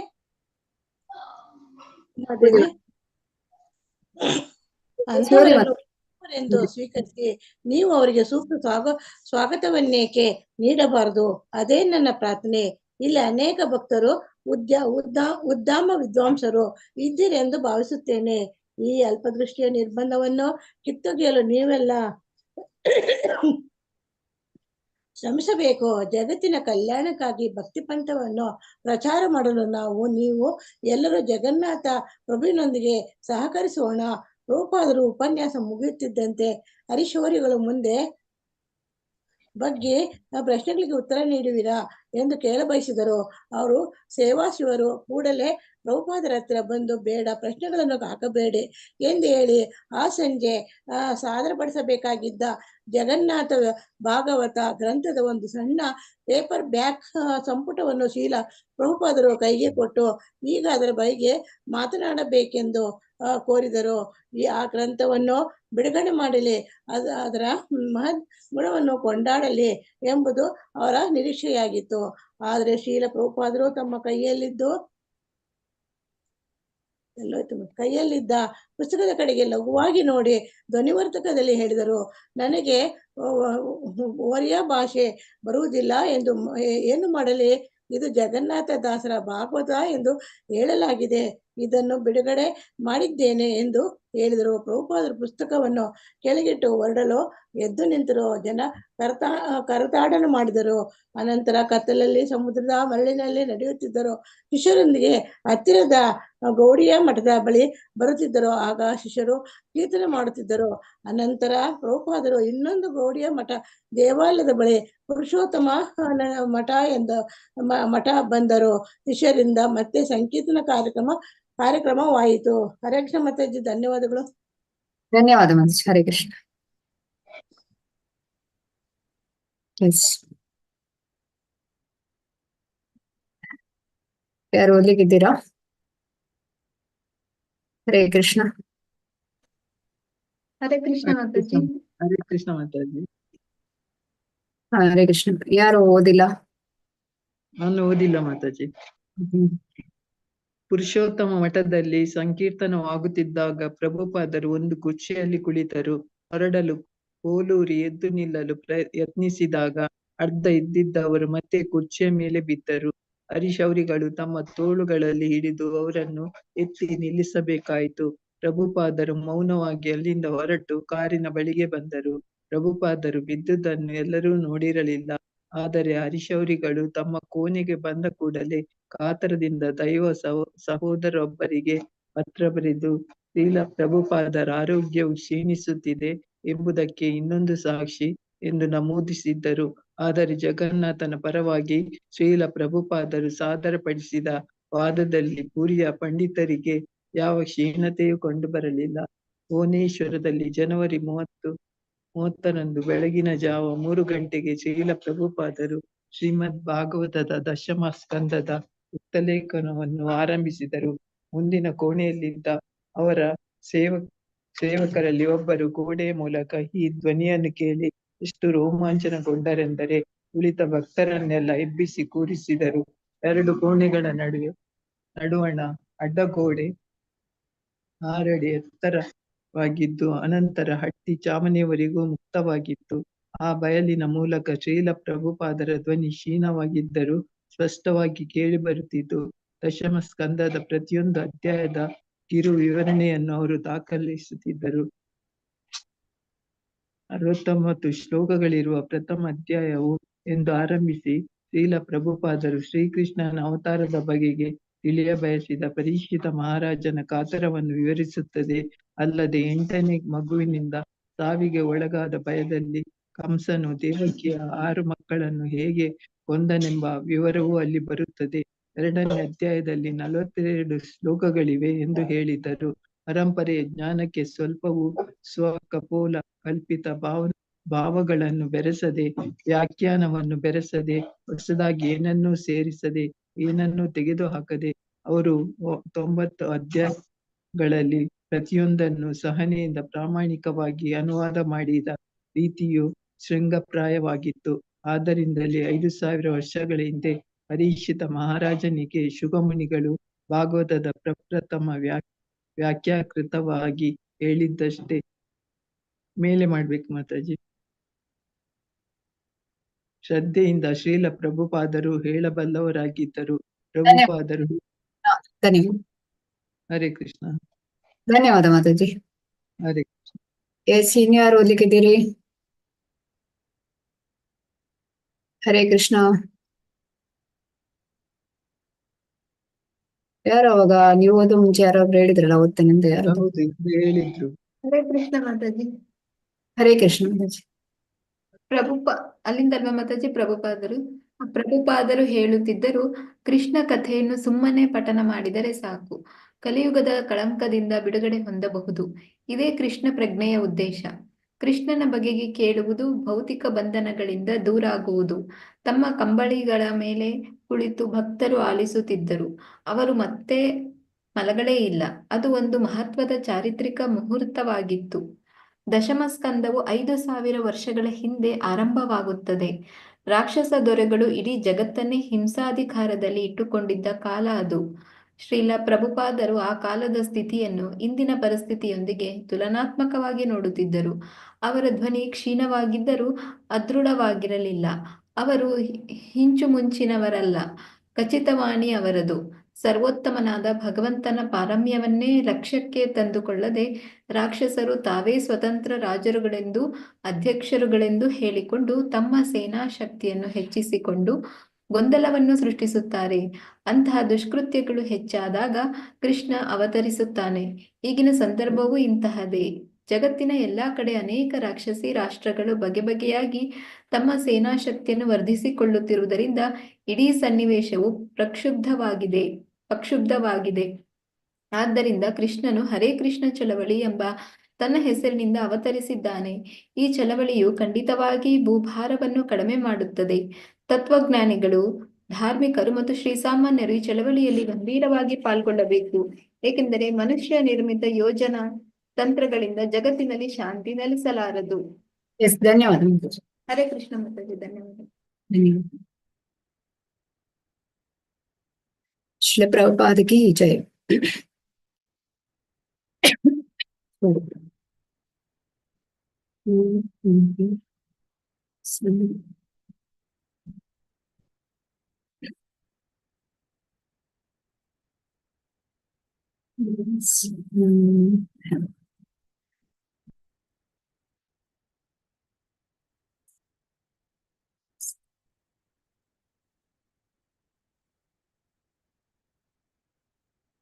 ಹೀಗೆ ಪ್ರಭುಪಾದರು ಈ ಅಮೆರಿಕಕ್ಕೆ ಪ್ರಯಾಣವನ್ನು ಮಾಡ್ತಾ ಇರ್ಬೇಕಾದ್ರೆ ಹಡಗಿನಲ್ಲಿ ಅವರಿಗೆ ಹೃದಯಾಘಾತವಾಗ್ತದೆ ಅಲ್ವಾ. ಸೊ ಅಲ್ಲಿ ಕಪ್ತಾನನ ಹೆಂಡತಿ ಜ್ಯೋತಿಷ್ಯವನ್ನು ಅಧ್ಯಯನ ಮಾಡಿದ್ಲು. ಆಕೆ ಹೇಳುದು, ಸ್ವಾಮೀಜಿ, ನೀವು 70ನೇ ವರ್ಷವನ್ನು ದಾಟಿದ್ದೀರಾ, ಆದರೆ 100 ವರ್ಷ ಬದುಕಿರುತ್ತೀರಿ. ಇಲ್ಲ, ಪ್ರಭುಪಾದರು ಶಿಷ್ಯರೆಲ್ಲರೂ ಕೂಡ ನಗಾಡ್ತಾರೆ. ಪ್ರಭುಪಾದರು ಮುಂದುವರಿಸಿದರು, ಹೇಗೋ ನಾನು 70ನೇ ವರ್ಷವನ್ನು ದಾಟಿದೆ, ನನಗೆ ಗೊತ್ತಿಲ್ಲ ಮುಂದೆ ನಾನು ಶತಾಯು ಆಗುತ್ತೇನೆಂದು ಹೇಳುತ್ತಾರೆ. ಆದರೆ 70ನೇ ವರ್ಷ ಬಹಳ ವಿಷಮವಾಗಿತ್ತು. 3 ಹೃದಯಾಘಾತಗಳು ಮತ್ತು ಪಾರ್ಶ್ವವಾಯು. ನನಗೆ ಸಂಸಾರವೂ ಇರಲಿಲ್ಲ. ಆಗ ನೀವು ಯಾರು ನನ್ನೊಂದಿಗಿರಲಿಲ್ಲ, ನಾನೊಬ್ಬನೇ. ನಾನು ಯಾರನ್ನೂ ಆಶ್ರಯಿಸಿರಲಿಲ್ಲ. ಆದರೆ ಹಡಗಿನಲ್ಲಿ ಕೃಷ್ಣ ನನ್ನನ್ನು ರಕ್ಷಿಸುತ್ತಾನೆಂದು ಕಂಡುಕೊಂಡೆ. ನಾನು ಆತನ ಪ್ರಚಾರಕ್ಕೆಂದೇ ಹೊರಟಿದ್ದೆ.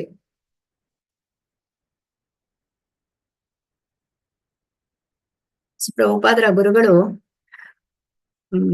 ಶ್ರೀಲ ಭಕ್ತಿ ಸಿದ್ಧಾಂತ ಸರಸ್ವತಿ ಠಾಕೂರ್ ಅವ್ರು ಏನ್ ಹೇಳಿರ್ತಾರೆ ಪ್ರಭುಪಾದರಿಗೆ, ನೀವು ಪಾಶ್ಚಾತ್ಯ ದೇಶಕ್ಕೆ ಹೋಗಿ ಪ್ರಚಾರವನ್ನು ಮಾಡ್ಬೇಕು ಅಂತ ಹೇಳಿ ಅಲ್ವಾ. ಸೊ ಹಾಗೆ ಪ್ರಭುಪಾದರು ಅವರ ಗುರುಗಳ ಆಜ್ಞೆಯನ್ನು ಶಿರಸ ಪಾಲಿಸುವಂಥದ್ದು. ಹಾಗೆ ಅವರು ಆ ಒಂದು ಜನಸಾಮಾನ್ಯರು ಚಲಿಸುವ ಪ್ರಯಾಣ ಮಾಡುವಂತಹ ಹಡಗಾಗಿರ್ಲಿಲ್ಲ, ಅದು ಸಾಮಾನು ಸಾಗಿಸುವ ಹಡಗಾಗಿರುತ್ತೆ, ಜಲದೂತ, ನೀವು ಕೇಳಿದ್ದೀರಾ. ಸೊ ಆ ಹಡಗಿನಲ್ಲಿ ಅವರು ಪ್ರಯಾಣ ಮಾಡುವಾಗ ಅವರಿಗೆ ಹೃದಯಾಘಾತವಾಗ್ತದೆ. ಯಾಕಂದ್ರೆ ಅದು ಅಷ್ಟೊಂದು ಆ ಹಡಗಿನಲ್ಲಿ ಪ್ರಭುಪಾದರು ಅವರು ನಿತ್ಯ ಸಿದ್ಧರು, ಅವರು ಭಗವಂತನ ಪ್ರತಿನಿಧಿ. ಸೊ ಅವರು ಆಲ್ರೆಡಿ ಪ್ರಯಾಣ ಮಾಡಿದ್ರು ಅಷ್ಟು ಇಳಿ ವಯಸ್ಸಿನಲ್ಲಿ. ಅಂದ್ರೆ ಹೀಗೆ ಸಾಮಾನ್ಯ ಜನರಿಗೆ ಆ ಹಡಗಿನಲ್ಲಿ ಪ್ರಯಾಣ ಮಾಡ್ಲಿಕ್ಕೆ ತುಂಬಾ ಕಷ್ಟಕರವಾದದ್ದು. ಸೊ ಅಂತ ಒಂದು ಪ್ರಯಾಣ ಮಾಡ್ತಾ ಇರ್ಬೇಕಾದ್ರೆ ಅವರಿಗೆ ಹೃದಯಾಘಾತ ಆಗುತ್ತೆ. ಆಗ ಇವರು ಭಗವಂತನ ಈ ಸಂದೇಶವನ್ನು ಪ್ರಚಾರ ಮಾಡ್ಲಿಕ್ಕೆ ಹೋಗ್ತಾ ಇದ್ದಾರೆ ಅಲ್ವಾ ಪಾಶ್ಚಾತ್ಯ ದೇಶಕ್ಕೆ. ಹಾಗೆ ಕೃಷ್ಣನೇ ಅವರನ್ನು ಕಾಪಾಡ್ತಾನೆ. ಹೇಗೆ ನಿಧಾನವಾಗಿ ಅವನು ಹಡಗವನ್ನು ಚಲಿಸುವಂತೆ ಮಾಡ್ತಾನೆ. ಅದನ್ನ ಇಲ್ಲಿ ಪ್ರಭುಪಾದರು ನೆನಪು ಮಾಡ್ತಾ ಇದ್ದಾರೆ. ಭಕ್ತರು ಮೆದುಳು ತೊಳೆಯುವ ಮತ್ತು ಡಿಪ್ರೋಗ್ರಾಮಿಂಗ್ ನ ವಿಷಯಗಳನ್ನೇ ಎತ್ತುತ್ತಿದ್ದರು. ಆ ಸಂಜೆ ವಿರೋಧಿಗಳು ಪ್ರಭುಪಾದರ ಒಬ್ಬ ಮಾಜಿ ಶಿಷ್ಯನ ಸಾಕ್ಷ್ಯವನ್ನು ತೆಗೆದುಕೊಳ್ಳುತ್ತಿದ್ದಾರೆಂದು, ಆತನು ಚಳವಳಿಯ ವಿರುದ್ಧವಾಗಿ ಸಾಕ್ಷಿ ನೀಡಲಿದ್ದಾನೆಂದು ಭಕ್ತರಲ್ಲಿ ಒಬ್ಬರು ಹೇಳಿದರು. ಏಕೆಂದ್ರೆ ಅವನೊಬ್ಬ ಮನೆಹಾಳ, ಪ್ರಭುಪಾದರು ವಿವರಿಸಿದರು. ಆದ್ದರಿಂದಲೇ ಅವನಿಗೆ ಬಹಿಷ್ಕಾರ ಹಾಕಿದ್ದೆವು. ನನ್ನ ಗುರು ಮಹಾರಾಜರು ಅವನನ್ನು ಒದ್ದೋಡಿಸಿದರು. ಆದ್ದರಿಂದ ಅವನ ಸಾಕ್ಷ್ಯಕ್ಕೆ ಬೆಲೆ ಏನಿದೆ? ಯಾರಾದರೂ ನಮ್ಮಿಂದ ದೂರ ಸರಿದು ನಮ್ಮ ವಿರುದ್ಧ ಮಾತನಾಡುವುದು ಸಹಜವೇ. ಪ್ರಚಾರ ಕಾರ್ಯದಲ್ಲಿ ಇವೆಲ್ಲ ಆಗುವಂತವೇ. ದಾರಿ ಸದಾ ಸುಗಮವಾಗಿರ್ತದೆಂದು ನಿರೀಕ್ಷಿಸಬಾರದು. ಭಕ್ತರು ಆ ಮಾತಿಗೆ ಒಪ್ಪಿದರು. ಯೇಸು ಕ್ರಿಸ್ತನ ಆಪ್ತ ಶಿಷ್ಯನೊಬ್ಬನೇ ಕ್ರಿಸ್ತನಿಗೆ 2 ಬಗೆದ ಸಂಗತಿಯನ್ನು ಭಕ್ತರೊಬ್ಬರು ಹೇಳಿದರು. ಅದಕ್ಕೆ ಹೇಳ್ತಾರಲ್ಲ, ನಮ್ಮ ಎಡಗೈಯನ್ನು ಬಲಗೈ ನಂಬಲಿಕ್ಕಾಗೋದಿಲ್ಲ ಅಂತ ಹೇಳಿ, ಅಂತ ಒಂದು ಇದರಲ್ಲಿ ನಾವು ಇರ್ತೇವೆ. ಹಾಗೆ ಇಲ್ಲಿ ಈ ಒಂದು ಯಾವ್ದನ್ನಾದ್ರೂ ಕೂಡ ತುಂಬಾ ಬೇಗ ಜನರು ಅದಕ್ಕೆ ಒಗ್ಗಿಕೊಳ್ತಾರೆ, ಹಾಗೆ ಅದನ್ನ ಬಿಟ್ಟು ಹೋಗ್ತಾರೆ ಅಲ್ಲ. ಅದೇ ರೀತಿ ಇಲ್ಲಿ ಅಂದ್ರೆ ಶಿಷ್ಯನೊಬ್ಬ ಬಿಟ್ಟು ಹೋಗಿದ್ದಾನೆ. ಸೊ ಅಲ್ಲಿ ಪ್ರಭುಪಾದರ ಗುರುಗಳು ಅವರಿಗೆ ಸರಿಯಾಗಿ ತಿಳಿ ಹೇಳಿದ್ದಾರೆ, ಅವನು ಬಿಟ್ಟು ಹೋಗಿದ್ದಾನೆ. ಆದ್ರೆ ಇಲ್ಲಿ ಏನ್ ಮಾಡ್ತಾರೆ, ಯಾರು ಇದಕ್ಕೆ ವಿರೋಧವನ್ನು ವ್ಯಕ್ತಪಡಿಸ್ತಾರೆ, ಈ ಕೃಷ್ಣ ಪ್ರಜ್ಞೆಗೆ ವಿರೋಧಿಗಳು ಯಾರಿರ್ತಾರೆ ಅವರು ಆತನನ್ನು ಹಿಡ್ಕೊಂಡು ಅದಕ್ಕೆ ಅವರ ವಿರುದ್ಧ ಏನು ವಿರೋಧ ಇರ್ತದೆ ಅದಕ್ಕೆ ಸಾಕ್ಷ್ಯವನ್ನು ಹೇಳುವಂತೆ, ಈ ರೀತಿಯಾಗಿ ಅಂದ್ರೆ ಒಂದು ಸಪೋರ್ಟ್ ಮಾಡುವಂತೆ, ಈ ರೀತಿಯಾಗಿ ಎಲ್ಲ ನಡೀತಾ ಇರ್ತದೆ. ಅದಕ್ಕಾಗಿ ಹೇಳ್ತಾರೆ, ಯಾರೊಂದಿಗೂ ಕೂಡ ಹೆಚ್ಚು ಏನ್ ಹೇಳ್ತಾರೆ, ಹೆಚ್ಚು ಕ್ಲೋಸ್ ಇರಬಾರ್ದು ಅಂತೇಳಿ. ಯಾಕಂದ್ರೆ ಯಾವಾಗ ಏನಾಗ್ತದೆ ಅಂತ ಗೊತ್ತಿಲ್ಲ. ಈಗ ನಾನು ನಿಮ್ಗೆ ಒಂದು ಉದಾಹರಣೆ ನೋಡುದಾದ್ರೆ, ಈಗ ನಮ್ಗೆ ಪರಿಚಯದವರು ಏನಾಯ್ತು, ಅವರು ಆಕ್ಚುಲಿ ಈಗ ಈಗ ಸೆಕೆಂಡ್ ಮ್ಯಾರೇಜ್ ಅಂತ ಆಗ್ತಾರಲ್ಲ, ಎರಡನೇ ಮದುವೆ ಆಗುವಂಥದ್ದು. ಮೊದಲನೇ ಗಂಡ ತೀರಿದ್ರು, ಸೊ ಇವಳಿಗೆ ಕೂಡ ಎರಡನೇ ಮದ್ವೆ, ಅವರಿಗೆ ಕೂಡ ಎರಡನೇ ಮದ್ವೆ. ಯಾರಿಗೆ ಈಗ ಎರಡನೇ ಯಾರು ಮದ್ವೆ ಆಗ್ತಾರೆ ಅವರಿಗೆ ಕೂಡ, ಇಬ್ಬರಿಗೆ ಕೂಡ ಫಸ್ಟ್ ಇದು ಹೆಂಡತಿ, ಫಸ್ಟಿನ ಗಂಡನಿಂದ ಒಬ್ಬೊಬ್ಬ ಮಗ ಇರ್ತಾನೆ. ಸೊ ಇಲ್ಲಿ ಎರಡನೇ ಹೆಂಡತಿಗೆ ಏನಾಯ್ತು, ಆರು ಮಗ ತೀರಿ ಹೋಗ್ತಾನೆ. ಆಮೇಲೆ ಏನಾಗುತ್ತೆ, ಆ ಹೆಂಡತಿಗೆ ಗಂಡನ ವಿರುದ್ಧ ಬೀಳ್ತಾಳೆ. ಅಂದ್ರೆ ಯಾವಾಗ ಯಾರು ತಿರುಗಿ ಬೀಳ್ತಾರೆ ಅಂತ ಹೇಳೋದಕ್ಕಾಗೋದಿಲ್ಲ. ಅದಕ್ಕಾಗಿ ನಾವು ಸದಾ ಭಗವಂತನ ಒಂದು ರಕ್ಷಣೆಯಲ್ಲಿ ಇರ್ಬೇಕು, ಭಗವಂತನ ಸ್ಮರಣೆಯನ್ನು ಮಾಡ್ಬೇಕು ಅಂತೇಳಿ ನಾವು ಇದರಿಂದ ತಿಳಿಬಹುದು. ಹಾಗೆ ಇಲ್ಲಿ ಪ್ರಭುಪಾದರು ಹೇಳ್ತಾರೆ, ಯಾರಾದರೂ ನಮ್ಮಿಂದ ದೂರ ಸರಿದು ನಮ್ಮ ವಿರುದ್ಧ ಮಾತನಾಡುವುದು ಸಹಜವೇ. ಈ ಪ್ರಚಾರ ಕಾರ್ಯದಲ್ಲಿ ಇವೆಲ್ಲ ಆಗುವಂಥದ್ದು. ಅಂದ್ರೆ ದಾರಿ ಸದಾ ಸುಗಮವಾಗಿರ್ತದೆ ಎಂದು ನಿರೀಕ್ಷಿಸಬಾರದು. ಪ್ರತಿಯೊಂದರಲ್ಲಿ ಕೂಡ ಹಾಗೆ ಎಲ್ಲವೂ ಏನ್ ಹೇಳ್ತಾರಲ್ಲ, every day is not Sunday ಅಂತಾರೆ. ಅಂದ್ರೆ ನಾವು ರಾಜಮಾರ್ಗದಲ್ಲಿಯೇ ಪ್ರಯಾಣಿಸಿದ್ರು ಕೂಡ ಅಪಘಾತಗಳು ನಡೀತದೆ ಅಂತ ಹೇಳ್ತಾರೆ. ಕೇಳಿದಿರಲ್ವಾ ನೀವು ಇದು? ಆ ಒಂದು ಸಾದೃಶ್ಯ ಪ್ರಭುಪಾದರು ಹೇಳ್ತಾರೆ ಇದರಲ್ಲಿ, ಭಗವದ್ಗೀತೆ. ಸೊ ಹಾಗೆ ಇಲ್ಲಿ ಏನ್ ಹೇಳುವುದು, ಇದೆಲ್ಲ ಸಹಜ, ಇದೆಲ್ಲ ಆಗ್ತಾ ಇರ್ತದೆ. ಯೇಸು ಕ್ರಿಸ್ತನ ಆಪ್ತ ಶಿಷ್ಯನೊಬ್ಬನೇ ಕೃಷ್ಣನಿಗೆ ಎರಡು ಬಗೆದ ಸಂಗತಿಯನ್ನು ಭಕ್ತರೊಬ್ಬರು ಹೇಳಿದರು. ಶ್ರೀಲ ಪ್ರಭುಪಾದರು ಈಗಿನ ತೊಂದರೆಯನ್ನು ತಾವು ಮೊದಲು ಅಮೆರಿಕಕ್ಕೆ ಬಂದಾಗ ಆಗಿದ್ದ ತೊಂದರೆಗಳೊಂದಿಗೆ ಹೋಲಿಸಿದರು. 1967ರಲ್ಲಿ ಬಹುತೇಕ ಮರಣಾಂತಿಕವಾಗಿದ್ದ ಕಾಯಿಲೆಯನ್ನು ಭಾರತಕ್ಕೆ ಮರಳಿ ಚೇತರಿಸಿಕೊಂಡುದನ್ನು ಜ್ಞಾಪಿಸಿಕೊಂಡರು. ಅನಂತರ ಅಮೆರಿಕಕ್ಕೆ ಮರಳಿದ ಮೇಲೂ ಕಿವಿಯಲ್ಲಿ ಏನೋ ಗುರಗುರ ಎನ್ನುತ್ತಿದ್ದರಿಂದ ರಾತ್ರಿಯೆಲ್ಲ ನಿದ್ದೆ ಬರುತ್ತಿರಲಿಲ್ಲವೆಂದು ಹೇಳಿದರು. ಇಲ್ಲಿ ಶ್ರೀಲ ಪ್ರಭುಪಾದರು ಅವರ ಶಿಷ್ಯರು ಯಾರು ಈ ವಿರೋಧಗಳನ್ನೆಲ್ಲ ಮಾಡ್ತಿರ್ತಾರೆ ಅವರ ಬಗ್ಗೆ ಮಾತನಾಡ್ತಾ ಇದ್ದಾರೆ. ಪ್ರಭುಪಾದರು ಇಲ್ಲಿ ಅವರ ಈ ಒಂದು ಅನಾರೋಗ್ಯದ ಬಗ್ಗೆ ಕುರಿತಾಗಿ ನೆನಪು ಮಾಡ್ತಾ ಇದ್ದಾರೆ. ಹೇಗೆ ಅವರು 1967ರಲ್ಲಿ ಅವರಿಗೆ ಎಂತ ಒಂದು ಸಮಸ್ಯೆ ಬಂದಿತ್ತು, ಆರೋಗ್ಯದ ಸಮಸ್ಯೆ. ಭಾರತಕ್ಕೆ ಮರಳಿ ಮತ್ತೆ ಅವರು ಚೇತರಿಸಿಕೊಂಡು ಮತ್ತೆ ಅಮೆರಿಕಕ್ಕೆ ಬರ್ತಾರೆ. ಆದ್ರೆ ಅವರಿಗೆ ಕಿವಿಯಲ್ಲಿ ಒಂದು ಸಮಸ್ಯೆ ಬರ್ತಿತ್ತು, ರಾತ್ರಿ ನಿದ್ದೆ ಬರ್ತಿರ್ಲಿಲ್ಲ ಅಂತ. ಸೊ ಇದೆಲ್ಲವೂ ಕೂಡ ದೇಹ ಇರುವ ತನಕ ಅಂತೇಳಿ ಶ್ರೀಲ ಪ್ರಭುಪಾದರು ಹೇಳ್ತಾರೆ. ತೊಂದರೆಗಳು ಇರುತ್ತವೆ ಹೇಳ್ತಾರ. ಕೃಷ್ಣ ಹೇಳ್ತಾನೆ ಏನಂತೇಳಿ, ದುಃಖಾಲಯ ಶಾಶ್ವತ, ಇದು ದುಃಖಾಲಯ. ಇದು ಇಲ್ಲಿ ನಾವು ಸಂತೋಷವಾಗಿರ್ತೇವೆ, ಸುಖವಾಗಿರ್ತೇವೆ ಹೇಳಿದ್ರೆ ಇದು ಮರೀಚಿಕೆ. ಅಂದ್ರೆ ಮರಳು ಭೂಮಿಯಲ್ಲಿ ನೀರನ್ನು ಹರಿಸಿದ ಹಾಗೆ. ಮರಳು ಭೂಮಿಯಲ್ಲಿ ನೀರನ್ನು ಹುಡುಕ್ತಾ ಪ್ರಾಣಿಗಳು ಹೋಗ್ತವೆ, ಆದ್ರೆ ಅವಕ್ಕೆ ಗೊತ್ತಿಲ್ಲ ಅಲ್ಲಿ ನೀರಿಲ್ಲ ಅಂತೇಳಿ. ಅದೇ ರೀತಿ ಹೇಳ್ತಾರಲ್ಲ, ಈ ಒಂದು ಭೌತಿಕ ಪ್ರಪಂಚದಲ್ಲಿ ನಾವು ಸಂತೋಷವನ್ನು ಹರಿಸ್ತಾ ಇದ್ದೇವೆ, ಆದ್ರೆ ಈ ಶರೀರ ಯಾವಾಗ್ಲೂ ಕೂಡ ಯಾತನಾಮಯ. ಇವತ್ತು ಒಂದು ದಿನ ಹುಷಾರಾಗಿದ್ದೇನೆ, ಆರೋಗ್ಯವಾಗಿದ್ದೇನೆ ಅಂತಿದ್ರೆ ಮತ್ತೆ ಮರುದಿವಸ ಅಥವಾ ಮರುಕ್ಷಣವೇ ಏನಾದ್ರೂ ಸಮಸ್ಯೆ ಬಂದೇ ಬರ್ತದೆ. ಅದಕ್ಕೆ ಹೇಳ್ತಾರಲ್ಲ, ನಾವು ಈ ಶರೀರದ ಭಾವನೆಯಲ್ಲಿ ಇರಬಾರ್ದು, ಆತ್ಮನ ನೆಲೆಯಲ್ಲಿ ನಿಲ್ಲಬೇಕು ಅಂತೇಳಿ ಹೇಳ್ತಾರೆ. ಮಾತ್ರ ಸ್ಪರ್ಶಾಸ್ತು ಕೌಂತೆಯ ಶೀತೋಷ್ಣ ಸುಖ ದುಃಖದ ಆಗಮ ಪಾಯಿನೋ ನಿತ್ಯ ಸಾಂಸ್ಕೃತಿಕ ಸ್ವಭಾರತ. ಹೇಗೆ ಈ ಒಂದು ಬಿಸಿಲು ಬರ್ತದೆ, ಗಾಳಿ ಮಳೆ ಬರ್ತದೆ, ಚಳಿ ಇರ್ಲಿ ಶೆಕೆ ಇರ್ಲಿ, ಅಂದ್ರೆ ಎಲ್ಲವನ್ನು ಕೂಡ ಸಮವಾಗಿ ಅಂದ್ರನ್ನ ನಾವು ಎದುರಿಸ್ಬೇಕು ಅಂತ ಹೇಳಿ. ಆಗ ಅದೇ ರೀತಿ ಈ ದುಃಖ, ಸುಖ, ಇದೆಲ್ಲವೂ ಸಂತೋಷ, ಇದೆಲ್ಲವೂ ಆಗುವಂಥದ್ದು. ಹೀಗೆ ಕೃಷ್ಣ ಭಗವದ್ಗೀತೆಯಲ್ಲಿ ಹೇಳಿದ ಅಲ್ವಾ, 2ನೇ ಅಧ್ಯಾಯದಲ್ಲಿ. ಸೊ ಆದ್ದರಿಂದ ದೈಹಿಕ ತೊಂದರೆಗಳು, ಮಾನಸಿಕ ಪೀಡೆಗಳು, ಶತ್ರುಗಳು, ಇಷ್ಟೆಷ್ಟು ಉಪಾಧಿಗಳು ಬರುತ್ತವೆ. ಮಾಡುವುದೇನು, ಸಹಿಸಿಕೊಳ್ಳಬೇಕು ಅಷ್ಟೇ. ಇದೇ ಭೌತಿಕ ಜಗತ್ತು. ಯಾವ್ದ್ರಿಂದ ಕೂಡ ನಾವು ಓಡಿ ಹೋಗ್ತೇವೆ ಅಂತ ಹೇಳಿಕ್ ಆಗೋದಿಲ್ಲ. ಎಲ್ಲಿ ಹೋದ್ರೂ ಕೂಡ ಈ ಸಮಸ್ಯೆಗಳು ಇದ್ದೇ ಇರ್ತದೆ. ಯಾವ್ದಾದ್ರೂ ರೂಪದಲ್ಲಿ ಸಮಸ್ಯೆಗಳು ಬಂದೇ ಬರ್ತದೆ, ತೊಂದರೆಗಳು ಇದ್ದೇ ಇರ್ತದೆ. ಅದಕ್ಕೆ ಅದನ್ನ ಎದುರಿಸೋದಕ್ಕೆ ಕಲಿಬೇಕು. ಆ ಎದುರಿಸೋದನ್ನ ನಾವು ಹೇಗೆ ಕಲೀಲಿಕ್ಕೆ ಆಗ್ತದೆ, ಅದು ಕೃಷ್ಣ ಪ್ರಜ್ಞೆಯಲ್ಲಿ ಮಾತ್ರ ಸಾಧ್ಯ. ಈಗ ನಿಮಗೆ ಗೊತ್ತಿರೋ ಹಾಗೆ ಈಗ ಯಾರದು, ಹರೇ ಕೃಷ್ಣ, ಯಾರು ಹೊಸದಾಗಿ ಬಂದಿದ್ದಾರೆ, ಸೊ ಮ್ಯೂಟ್ ಮಾಡಿದ್ರೆ ಈಗ ಓಕೆ, ಅಮೆರಿಕದಲ್ಲಿ ಒಬ್ಬ ಲೇಖಕ ಬರೀತಾನೆ ಏನಂತ ಹೇಳಿದ್ರೆ, ಹೌ ಟು ಬಿ ಹ್ಯಾಪಿ ಅಂತ, ಹೇಗೆ ಸಂತೋಷವಾಗಿರೋದು ಅಂತ ಹೇಳಿ ಪುಸ್ತಕ ಬರೀತಾನೆ. ಆದ್ರೆ ಆ ಪುಸ್ತಕವನ್ನು ಬರೆದು ಅವನು ಸ್ವಲ್ಪ ಸಮಯದ ನಂತರ ಅವನು ಆತ್ಮಹತ್ಯೆ ಮಾಡ್ಕೊಂಡು ಸಾಯ್ತಾನೆ. ಹಾಗಾದ್ರೆ ಅವನಿಗೆ ಗೊತ್ತಿರ್ಲಿಲ್ವಾ ಹೇಗೆ ಸಂತೋಷವಾಗಿರ್ಬೇಕು ಅಂತ ಹೇಳಿ. ಹಾಗೆ ಇದನ್ನ ನಾವು ಸುಮ್ಮನೆ ನಾವು ಇದನ್ನ ಫೋರ್ಸ್ಫುಲಿ ಅಳವಡಿಸ್ಕೊಳ್ಳಿಕ್ಕೆ ಹೋದ್ರೆ ಏನ್ ಹೇಳ್ತಾರೆ, ಅದು ಸಫಲ ಆಗೋದಿಲ್ಲ. ಅದರ ಬದಲು ನಾವು ಹರೇ ಕೃಷ್ಣ ಮಂತ್ರವನ್ನು ಜಪಿಸ್ಬೇಕು. ಆಗ ಹೇಗೆ ಈ ಭೌತಿಕ ಪ್ರಪಂಚದಲ್ಲಿ ಇದ್ದು ನಾವು ಭಗವಂತನ ಸ್ಮರಣೆಯನ್ನು ಮಾಡಬಹುದು, ಹೇಗೆ ಈ ಭೌತಿಕವಾದ ಈ ಸಮಸ್ಯೆಗಳನ್ನೆಲ್ಲ ಎದುರಿಸಬಹುದು, ಇದೆಲ್ಲ ನಮ್ಗೆ ತಿಳಿದದೆ ಅಂತ ಹೇಳಿ ಇಲ್ಲಿ ಭಗವದ್ಗೀತೆಯಲ್ಲಿ ಹೇಳ್ತಾರೆ ಕೃಷ್ಣ ಅಲ್ವಾ. ಅದನ್ನ ಇಲ್ಲಿ ಪ್ರಭುಪಾದರು ನೆನಪು ಮಾಡ್ತಾ ಇದ್ದಾರೆ. ನಾವು ಸುಸೂತ್ರವಾಗಿ ಜರುಗುವುದನ್ನೇ ನೆಮ್ಮದಿಯನ್ನೇ ನಿರೀಕ್ಷಿಸುವಂತಿಲ್ಲ, ಅದು ಸಾಧ್ಯವಿಲ್ಲ. ಕೃಷ್ಣನು ಅರ್ಜುನನಿಗೆ ಹೀಗೆ ಹಿತವಚನ ಹೇಳಿದ್ದಾನೆಂದ ಮೇಲೆ ನಮ್ಮ ವಿಚಾರ ಹೇಳುವುದೇನಿದೆ? ಕೃಷ್ಣನು ಅರ್ಜುನ, ನಾನು ಮಂತ್ರ ಹಾಕಿದ್ದೇನೆ, ನಿನಗೇನು ಬಾಧಕವಿಲ್ಲ ಎಂದೇನೂ ಹೇಳಲಿಲ್ಲವಲ್ಲ. ಈಗ ನೀವು ಈಗ ನೋಡ್ಬೋದು, ಈಗ ಅಲ್ಲಲ್ಲಿ ಆಧ್ಯಾತ್ಮಿಕ ಅಂತ ಹೇಳ್ಕೊಂಡು ಮೊನ್ನೆ ಒಬ್ಬರು ಹೇಳ್ತಾ ಇದ್ರು, ಏನೋ ಒಂದು ತಲೆಗೆ ಈಗ ಹಚ್ಚಲಿಕ್ಕೆ ಕೊಡ್ತಾರಂತೆ, ಸೊ ಎಲ್ಲಾ ಸಮಸ್ಯೆ ಬಗೆಹರಿತದಂತೆ. ಈ ರೀತಿಯಾಗಿ ಎಷ್ಟೋ ವಿಷಯಗಳು ನಮ್ಮ ಕಿವಿಗೆ ಬೀಳ್ತದೆ ಅಲ್ಲ. ಆಮೇಲೆ ಹೆಚ್ಚಿನ ಏನು ಸೋ ಕಾಲ್ಡ್ ಆಧ್ಯಾತ್ಮಿಕ ಸಂಸ್ಥೆ ಹೇಳ್ತಾರೆ, ಅವರ ಉದ್ದೇಶ ಒಂದೇ ಇರ್ತದೆ, ಏನಂತ ಹೇಳಿದ್ರೆ ಹಣ ಮಾಡುದು ಯಾವ್ದೆಲ್ಲಾದ್ರೂ ರೂಪದಲ್ಲಿ. ಮೊನ್ನೆ ಒಬ್ರು ಹೇಳಿದ್ರು ಏನಂದ್ರೆ ಮಕ್ಕಳಿಗೆ ಒಂದು ಸಹಾಯ ಮಾಡ್ಬೇಕು ಅಂತ ಹೇಳಿ, ಇಲ್ಲ ಆಸ್ಪತ್ರೆಗೆ ಸಹಾಯ ಮಾಡ್ಬೇಕು, ಈ ರೀತಿಯಾಗಿ ಎಲ್ಲ ಹಣ ಕಲೆಕ್ಟ್ ಮಾಡ್ತಾರೆ. ನಿಜವಾಗ್ಲೂ ಅಲ್ಲಿಗೆ ಹೋಗ್ತದೆ ಇಲ್ವೋ ಅದು ಗೊತ್ತಿಲ್ಲ, ಅಂತೂ ಈ ರೀತಿಯಾಗಿ ನಡೀತಾ ಇರ್ತದೆ. ಅದಕ್ಕೆ ಇಲ್ಲಿ ಹೇಳುವಂಥದ್ದು ಪ್ರಭುಪಾದರು ಹೇಳ್ತಾರೆ ಏನಂದ್ರೆ,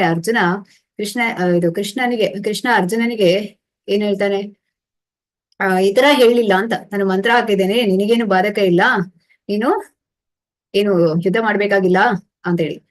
ಆದ್ರೆ ಕೃಷ್ಣ ಇಲ್ಲಿ ಏನ್ ಹೇಳ್ತಾನೆ, ಸಹಿಸಿಕೋ, ನೀನು ಸಹಿಸ್ಕೊಳ್ಬೇಕು, ಹಾಗೆ ಯುದ್ಧ ಮಾಡು, ಮಾಮನುಸ್ಮರ ಯುದ್ಧಚ, ನನ್ನನ್ನು ಸ್ಮರಿಸಿಕೊಂಡು ನೀನು ಯುದ್ಧ ಮಾಡು ಅಂತ ಹೇಳ್ತಾನಲ್ಲ ಕೃಷ್ಣ. ಹಾಗೆ ನೀನು ಸಹಿಸ್ಕೊಳ್ಬೇಕಿದನ್ನೆಲ್ಲ. ಅಲ್ಲಿ ಅರ್ಜುನ ಕೂಡ ಏನು ಹೋಗಿ ಕೇಳಲಿಲ್ಲ, ಕೃಷ್ಣ ನನಗೆ ಸ್ವಲ್ಪ ವಿಭೂತಿ ಕೊಡು, ನಾನು ಶತ್ರುಗಳ ಮೇಲೆ ಎರಚುತ್ತೇನೆ ಅಂತ ಅರ್ಜುನನು ಕೇಳಿಲ್ಲ. ಶತ್ರುಗಳನ್ನು ಕೊಲ್ಲಲು ಕೃಷ್ಣನಿಗೆ ಮಂತ್ರ ಹಾಕು ಎಂದು ಕೇಳುವಷ್ಟು ಮೂರ್ಖನಾಗಿರ್ಲಿಲ್ಲ ಅರ್ಜುನ. ಆದ್ರೆ ಈಗ ನಾವು ನೋಡ್ತೇವೆ, ಯಾವುದೇ ಒಂದು ಸಮಸ್ಯೆ ಬರ್ಲಿ ಜನರಿಗೆ ಅದು ತಟ್ಟಂತ ಪರಿಹಾರ ಆಗ್ಬಿಡ್ಬೇಕು. ಅದಕ್ಕೆ ಮೋಸ ಮಾಡೋರು ಕೂಡ ಇರ್ತಾರೆ. ಅದಕ್ಕೆ ಹೇಳ್ತಾರಲ್ಲ ಪ್ರಭುಪಾದರು, ಎಲ್ಲಿಯವರೆಗೆ ಮೋಸ ಹೋಗುವವರಿದ್ದಾರೆ ಅಲ್ಲಿಯವರೆಗೆ ಮೋಸ ಮಾಡುವವರು ಕೂಡ ಇರ್ತಾರೆ ಅಂತೇಳಿ, ಎಚ್ಚರಿಕೆಯಿಂದ ಇರ್ಬೇಕು ಅಂತೇಳಿ ಅಲ್ಲ. ಯಾಕೆಂದ್ರೆ ಜನ ನಂಬಿ ಹೋಗ್ತಾರೆ, ಓ ಹೌದು ನನಗೇನೋ ನನ್ನ ಸಮಸ್ಯೆಗೆ ಪರಿಹಾರ ಸಿಗ್ತದೆ ಅಂತ ಹೇಳಿ. ಈ ರೀತಿಯಾಗಿ ಅದನ್ನ ಇಲ್ಲಿ ನೋಡ್ಬೋದು. ಅವನು ಯಾರು, ಅರ್ಜುನ ನಿಜವಾಗಿ ಹೋರಾಡಿದ. ಇದು ಭಗವದ್ಗೀತೆ. ಭಗವಂತನ ಸಂದೇಶವನ್ನು ಪಾಲಿಸುವಂಥದ್ದು. ಆದ್ದರಿಂದ ಬಂದದ್ದನ್ನು ಅವು ಇರುವಂತೆಯೇ ಎದುರಿಸಿ ಕೃಷ್ಣನ ಮೇಲೆ ಭರವಸೆ ಇರಲಿ, ಅದು ನಮ್ಮ ಕರ್ತವ್ಯ. ವಿಭೂತಿ, ಪವಾಡ, ಮಂತ್ರ ಒಂದನ್ನು ನಿರೀಕ್ಷಿಸಬೇಡಿ. ಮರುದಿನ ಬೆಳಿಗ್ಗೆ ಶಿಷ್ಯರು ಬಂಗಾಲ ಕೊಳ್ಳಿಯಲ್ಲಿ ಸ್ನಾನ ಮಾಡುತ್ತಿದ್ದುದನ್ನು ಪ್ರಭುಪಾದರು ಕೈಸಾಲೆಯಿಂದಲೇ ನೋಡಿದರು. ಹರಿಶೌರಿಗಳನ್ನು ಕರೆದು ಸಮುದ್ರ ಸ್ನಾನ ಮಾಡುವ ಇಂಗಿತವನ್ನು ವ್ಯಕ್ತಪಡಿಸಿ ಅವರ ಅಭಿಪ್ರಾಯವೇನೆಂದು ಹೇಳಿದರು. ಹರಿಶೌರಿ ಮತ್ತು ಅಲ್ಲಿದ್ದ ಇತರ ಭಕ್ತರಿಗೆಲ್ಲ ಅದು ಒಳ್ಳೆಯ ಯೋಚನೆ ಎನಿಸಿತು. ಸಮುದ್ರದ ನೀರು ದೇಹಕ್ಕೆ ಒಳ್ಳೆಯದು ಎಂದರು. ಪ್ರಭುಪಾದರು ಹಾಗಾದರೆ ಪ್ರಯತ್ನಿಸುತ್ತೇನೆ ಎಂದವರೇ ಬೆಳಿಗ್ಗೆ ಅಂಗಮರ್ದನ ಮಾಡಿಸಿಕೊಂಡ. ಅಂದ್ರೆ ಅವರು ಈ ಸಾಸಿವೆ ಎಣ್ಣೆಯಿಂದ ಮೈಯನ್ನು ತಿಕ್ಕಿಸಿಕೊಳ್ತಾರೆ. ಈ ಹಿಂದೆ ನೋಡಿದ್ರಿ ನೀವು ಅಲ್ಲ, ಅಧ್ಯಾಯದಲ್ಲಿ ಬಂದಿತ್ತು. ಹಾಗೆ ಅವರು ಅಂಗಮರ್ದನ ಮಾಡಿಸಿಕೊಂಡ ಮೇಲೆ ಸಮುದ್ರ ತೀರಕ್ಕೆ ಹೋಗ್ತಾರೆ. ಪಂಚೆ ಧರಿಸಿ ಒಂದು ಚೌಕವನ್ನು ಹಿಡಿದು ಹೋದರು. ಸಮುದ್ರ ತೀರ ಹೋಟೆಲಿನಿಂದ ಸುಮಾರು 100 ಗಜ ದೂರದಲ್ಲಿತ್ತು. ಪ್ರಭುಪಾದರು ನೀರಿಗಿಳಿದ ಕೂಡಲೇ ಪಂಚೆ ಧರಿಸಿದ್ದ ಎಲ್ಲಾ ಶಿಷ್ಯರು ಅವರ ಹಿಂದೆ ಓಡಿದರು. ಅಂದ್ರೆ ಅವರು ಉಳಿದುಕೊಂಡ ಹೋಟೆಲ್ ಏನಿತ್ತು ಅದಕ್ಕಿಂತ 100 ಗಜ ದೂರದಲ್ಲಿ ಇತ್ತು. ಸೊ ಪ್ರಭುಪಾದರು ಆ ಸಮುದ್ರಕ್ಕೆ ಇಳಿತಾರೆ. ಕೆಲವರು ಈಗಾಗಲೇ ಸಮುದ್ರದಲ್ಲಿದ್ದರು. ನೀರಿನ ತುದಿಗೆ ಪ್ರಭುಪಾದರು ಬಂದ ಕೂಡಲೇ ಎಲ್ಲ ಅವರ ಸುತ್ತ ಗೆರಾಯಿಸಿದರು. ಅಲೆಗಳು ತೇಲಿ ಪ್ರಭುಪಾದರ ಪಾದಗಳ ಸುತ್ತ ತಿರುಗತೊಡಗಿದಂತೆ ಹರಿಶೌರಿಗಳು ಬೊಗಸೆಯಲ್ಲಿ ನೀರೆರಚಿ ಪ್ರಭುಪಾದರ ದೇಹಕ್ಕೆ ಸ್ನಾನ ಮಾಡಿಸತೊಡಗಿದರು. ಅವರ ತೋಳು, ಎದೆ, ತಲೆ ಎಲ್ಲ ತೊಳೆದು ಬೆಳಗ್ಗೆ ಮೈ ತಿಕ್ಕುವಾಗ ಹಚ್ಚಿದ್ದ ಸಾಸಿವೆ ಎಣ್ಣೆಯನ್ನು ಹೋಗಲಾಡಿಸಿದರು. ಕೂಡಲೇ ಇತರ ಭಕ್ತರು ಭಕ್ತಿ ಪರಿಸರವಾಗಿ ಪ್ರಭುಪಾದರ ದೇಹಕ್ಕೆ ಬೊಗಸೆಯಲ್ಲಿ ನೀರೆರಚತೊಡಗಿದರು. ಮಂಡಿಯವರೆಗೆ ನೀರಲ್ಲಿ ನಿಂತರು. ಅವರ ಹೊಂಬಣ್ಣದ ದೇಹವನ್ನು ಸೂರ್ಯನ ಉಜ್ವಲ ಕಿರಣಗಳು ಬೆಳಗುತ್ತಿದ್ದವು. ಪ್ರಭುಪಾದರು ನಕ್ಕರು. ಭಕ್ತರೆಲ್ಲ ಸೇರಿಕೊಂಡರು. ಎಷ್ಟು ಚಂದ ಅಲ್ಲ, ಗುರುಗಳನ್ನು ಈ ರೀತಿಯಾಗಿ ನೀವೀಗ ನೋಡ್ಬೋದು. ಈ ವ್ಯಾಸ ಪೂಜೆ ಎಂದು ಅಲ್ಲ, ಗುರುಗಳ ಒಂದು ಫೋಟೋಕ್ಕೆ ವಿಗ್ರಹಕ್ಕೆ ಅಭಿಷೇಕವನ್ನು ಮಾಡುದು ಎಲ್ಲ. ಇಲ್ಲಿ ಅವರೆಲ್ಲ ಶಿಷ್ಯರು ಪ್ರಭುಪಾದರಿಗೆ ಈ ಸಮುದ್ರದಲ್ಲಿ ಈ ರೀತಿಯಾಗಿ ನೀರೆರಿಸ್ತಾ ಇದ್ರು, ನೀರನ್ನು ಅಭಿಷೇಕ ಮಾಡಿದ್ರು. ಈ ಕ್ರೀಡೆ ಅಭಿಷೇಕದಂತಿದೆ ಎಂದು ಶಿಷ್ಯರೆಲ್ಲ ಅರಿತರು. ಗುರುಕೃಪಾ ಸ್ವಾಮಿಗಳು ವಿಗ್ರಹಾಭಿಷೇಕ ಮಾಡುವಾಗ ಹಾಡುವ ಪ್ರಾರ್ಥನೆಯನ್ನು ಹೇಳಲಾರಂಭಿಸಿದರು. ವಿಗ್ರಹ ಅಭಿಷೇಕ ಮಾಡುವಾಗ ಯಾವ ಪ್ರಾರ್ಥನೆಯನ್ನು ಹೇಳ್ತಾರೆ? ಹರೇ ಕೃಷ್ಣ.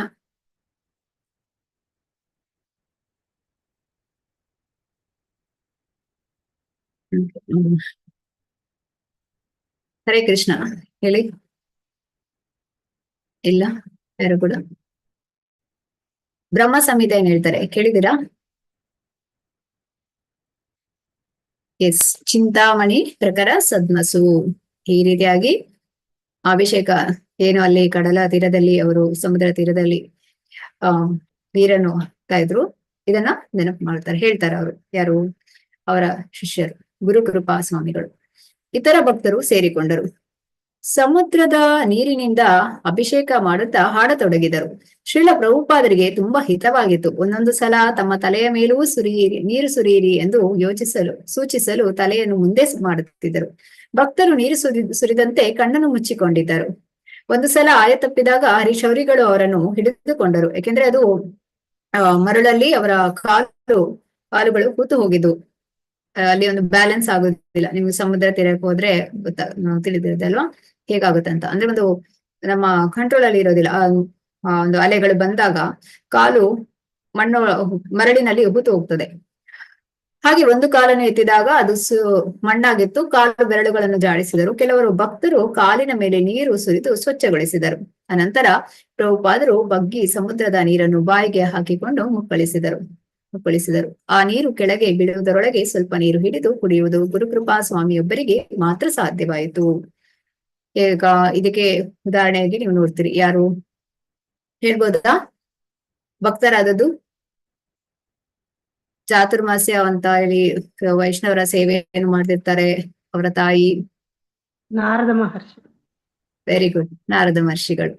ನಾರದ ಮಹರ್ಷಿಗಳು ಅವಚಿಷ್ಟವನ್ನು ಸ್ವೀಕರಿಸುವಂಥದ್ದು. ವೈಷ್ಣವರು ಸ್ವೀಕರಿಸಿದನ್ನು ಏನು ಎಲೆಯಲ್ಲಿ ಬಿಟ್ಟಿರ್ತಾರೆ ಅದನ್ನು ಸ್ವೀಕರಿಸಿ ಅವರು ಭಕ್ತರ ಆಗ್ತಾರೆ ಅಂತೇಳಿ ಅಲ್ವಾ. ಈಗ ಇಲ್ಲಿ ಇನ್ನೊಂದು ನಾವು ಗಮನಿಸಬಹುದು. ಪ್ರಭುಪಾದರನ್ನು ಇಲ್ಲಿ ನೇರವಾಗಿ ಅವರು ಅಭಿಷೇಕ ಮಾಡ್ತಾ ಇದಾರಲ್ಲ ಪ್ರಭುಪಾದರಿಗೆ.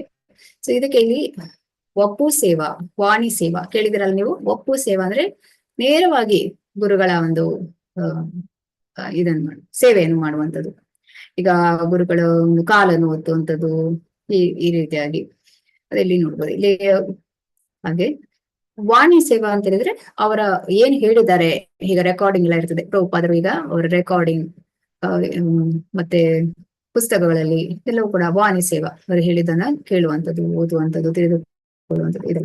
ಹಾಗೆ ಪ್ರಭುಪಾದರು ತಮಗೆ ಸ್ನಾನ ಮಾಡಿಸಲು ಮೈಯುಜ್ಜಲು ಶಿಷ್ಯರಿಗೆ ಅವಕಾಶ ಮಾಡಿಕೊಟ್ಟಾಗ ಭಕ್ತರು ಹರ್ಷೋನ್ಮಾದದಿಂದ ಬೀಗಿದರು. 10 ನಿಮಿಷಗಳಾದ ಮೇಲೆ ಪ್ರಭುಪಾದರು ನೀರಿನಿಂದಾಚೆಗೆ ಬಂದು ಬಟ್ಟೆ ಬದಲಾಯಿಸಿ ಹೋಟೆಲಿಗೆ ಹಿಂದಿರುಗಿದರು.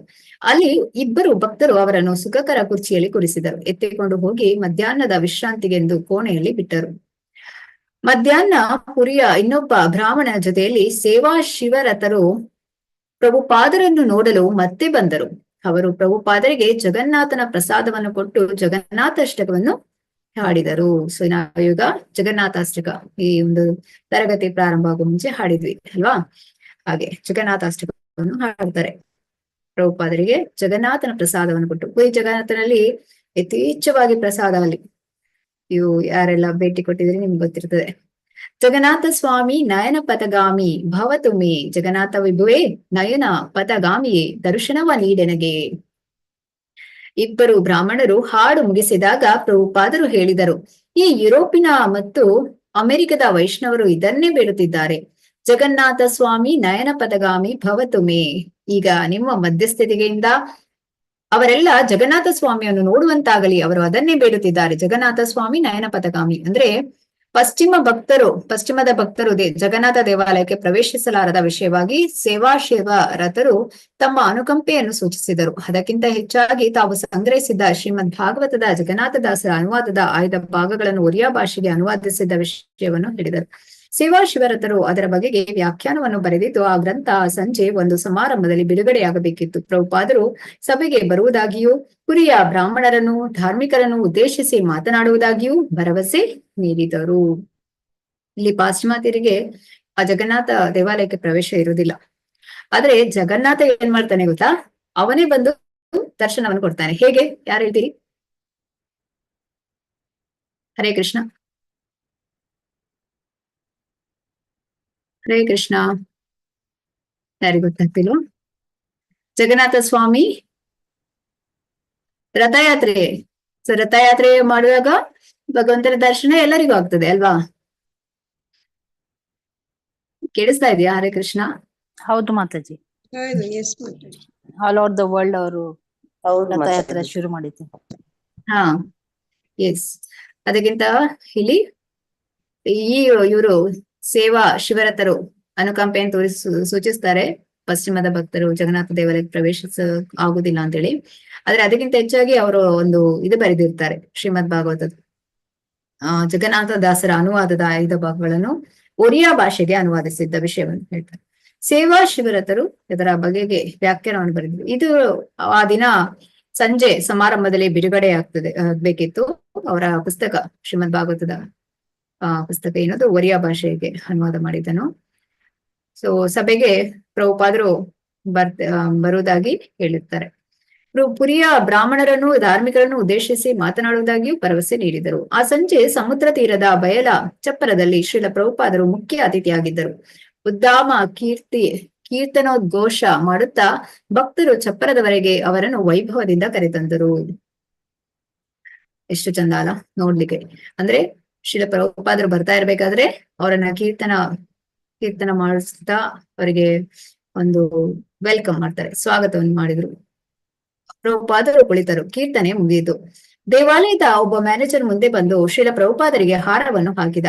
ಸೇವಾ ಶಿವರಥರು ಆಗ ಹೇಳಿದರು, ಭಗವಾನ್ ಚೈತನ್ಯ ಮಹಾಪ್ರಭುಗಳ ಸಮಕಾಲೀನರಾಗಿದ್ದ ಪೂಜ್ಯ ಜಗನ್ನಾಥ ದಾಸ ಗೋಸ್ವಾಮಿಯವರಿಗೆ ಗೌರವ ಸೂಚಿಸಲು ಸೇರಿರುವ ಈ ಸಭೆಯಲ್ಲಿ ಭಾಗವಹಿಸಲು ಕೃಪೆಯಿಟ್ಟು ಬಂದಿರುವ ಶ್ರೀ ಎಸಿ ಭಕ್ತಿವೇದಾಂತ ಸ್ವಾಮಿ ಪ್ರಭುಪಾದರಿಗೆ ನಮ್ಮ ನಮನಗಳು. ತಟಕ್ಕನೆ ವೇದಿಕೆಯಲ್ಲಿ ಕುಳಿತಿದ್ದ 5 ಬ್ರಾಹ್ಮಣರು ಪಕ್ಕದ ಬಯಲಿನಲ್ಲಿ ನಿರ್ಮಿತವಾಗಿದ್ದ ವೇದಿಕೆಯ ಮುಂದಿದ್ದ ಕೀರ್ತನಾ ತಂಡಕ್ಕೆ ಸೇರಿಕೊಳ್ಳಲು ಎದ್ದು ಹೋದರು. ಶ್ರೀಲ ಪ್ರಭುಪಾದರು ಪ್ರವಚನ ನೀಡಲು ಆರಂಭಿಸುವ ವೇಳೆಗೆ ಅವರು ಹೀಗೆ ಹೊರಗೆ ಹೋದದ್ದು ಭಕ್ತರಿಗೆ ವಿಚಿತ್ರವಾಗಿ ಕಾಣಿಸಿತು. ಹೀಗೆ ಅಂದ್ರೆ ಯಾರು ಸೋಕಾಲ್ಡ್ ಆಧ್ಯಾತ್ಮಿಕ ಸಂಸ್ಥೆಯಲ್ಲೆಲ್ಲ ಇರ್ತಾರೆ ಅವರಿಗೆ ಒಂದಿರುತ್ತದಲ್ಲ, ನಾವು ಏನ್ ನಂಬಿಕೊಂಡು ಬಂದಿದ್ದೇವೆ ಅದುವೇ ಮೇಲೆ ಅಂತ ಹೇಳ್ಕೊಂಡು ಅಂತವರು ಈ ರೀತಿಯಾದ ಒಂದು ವರ್ತನೆಯನ್ನು ತೋರಿಸುವುದು. ನಿಮಗೆ ತುಂಬಾ ವಂದನೆಗಳು. ಯಾರಿಗೆ? ಇಲ್ಲಿ ಇವರು ಹೇಳ್ತಾರೆ,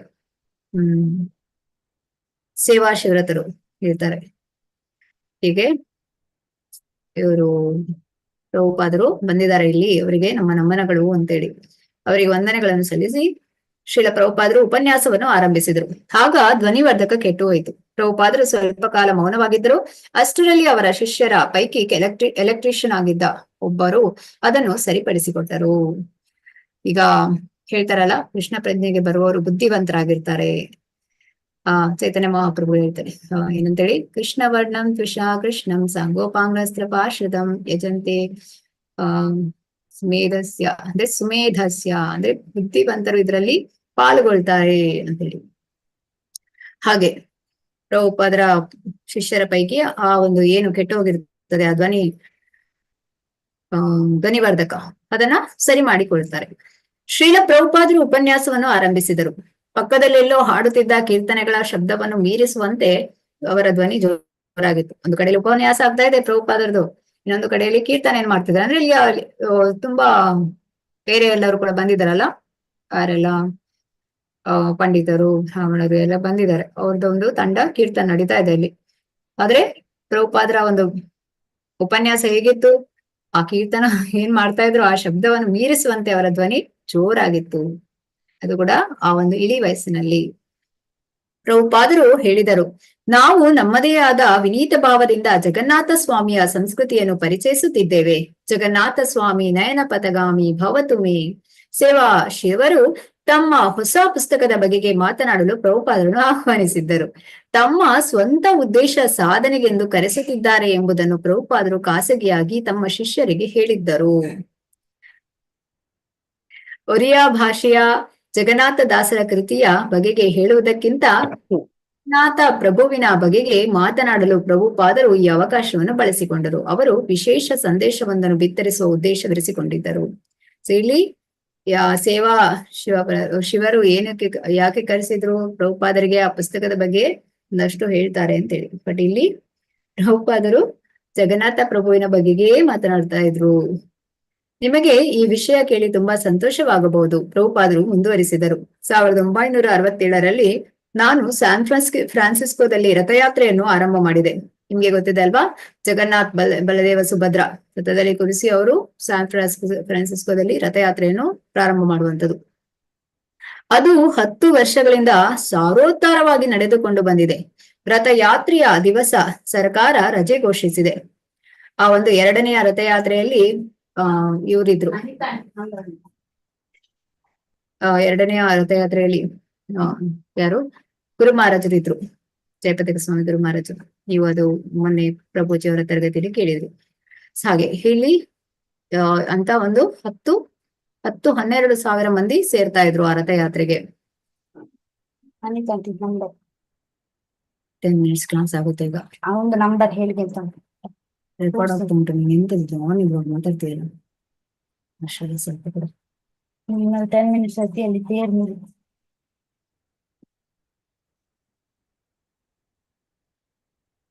10 ವರ್ಷಗಳಿಂದ ಸಾರೋದ್ಧಾರವಾಗಿ ನಡೆದುಕೊಂಡು ಬಂದಿದೆ. ರಥಯಾತ್ರೆಯ ದಿವಸ ಸರ್ಕಾರ ರಜೆ ಘೋಷಿಸಿದೆ.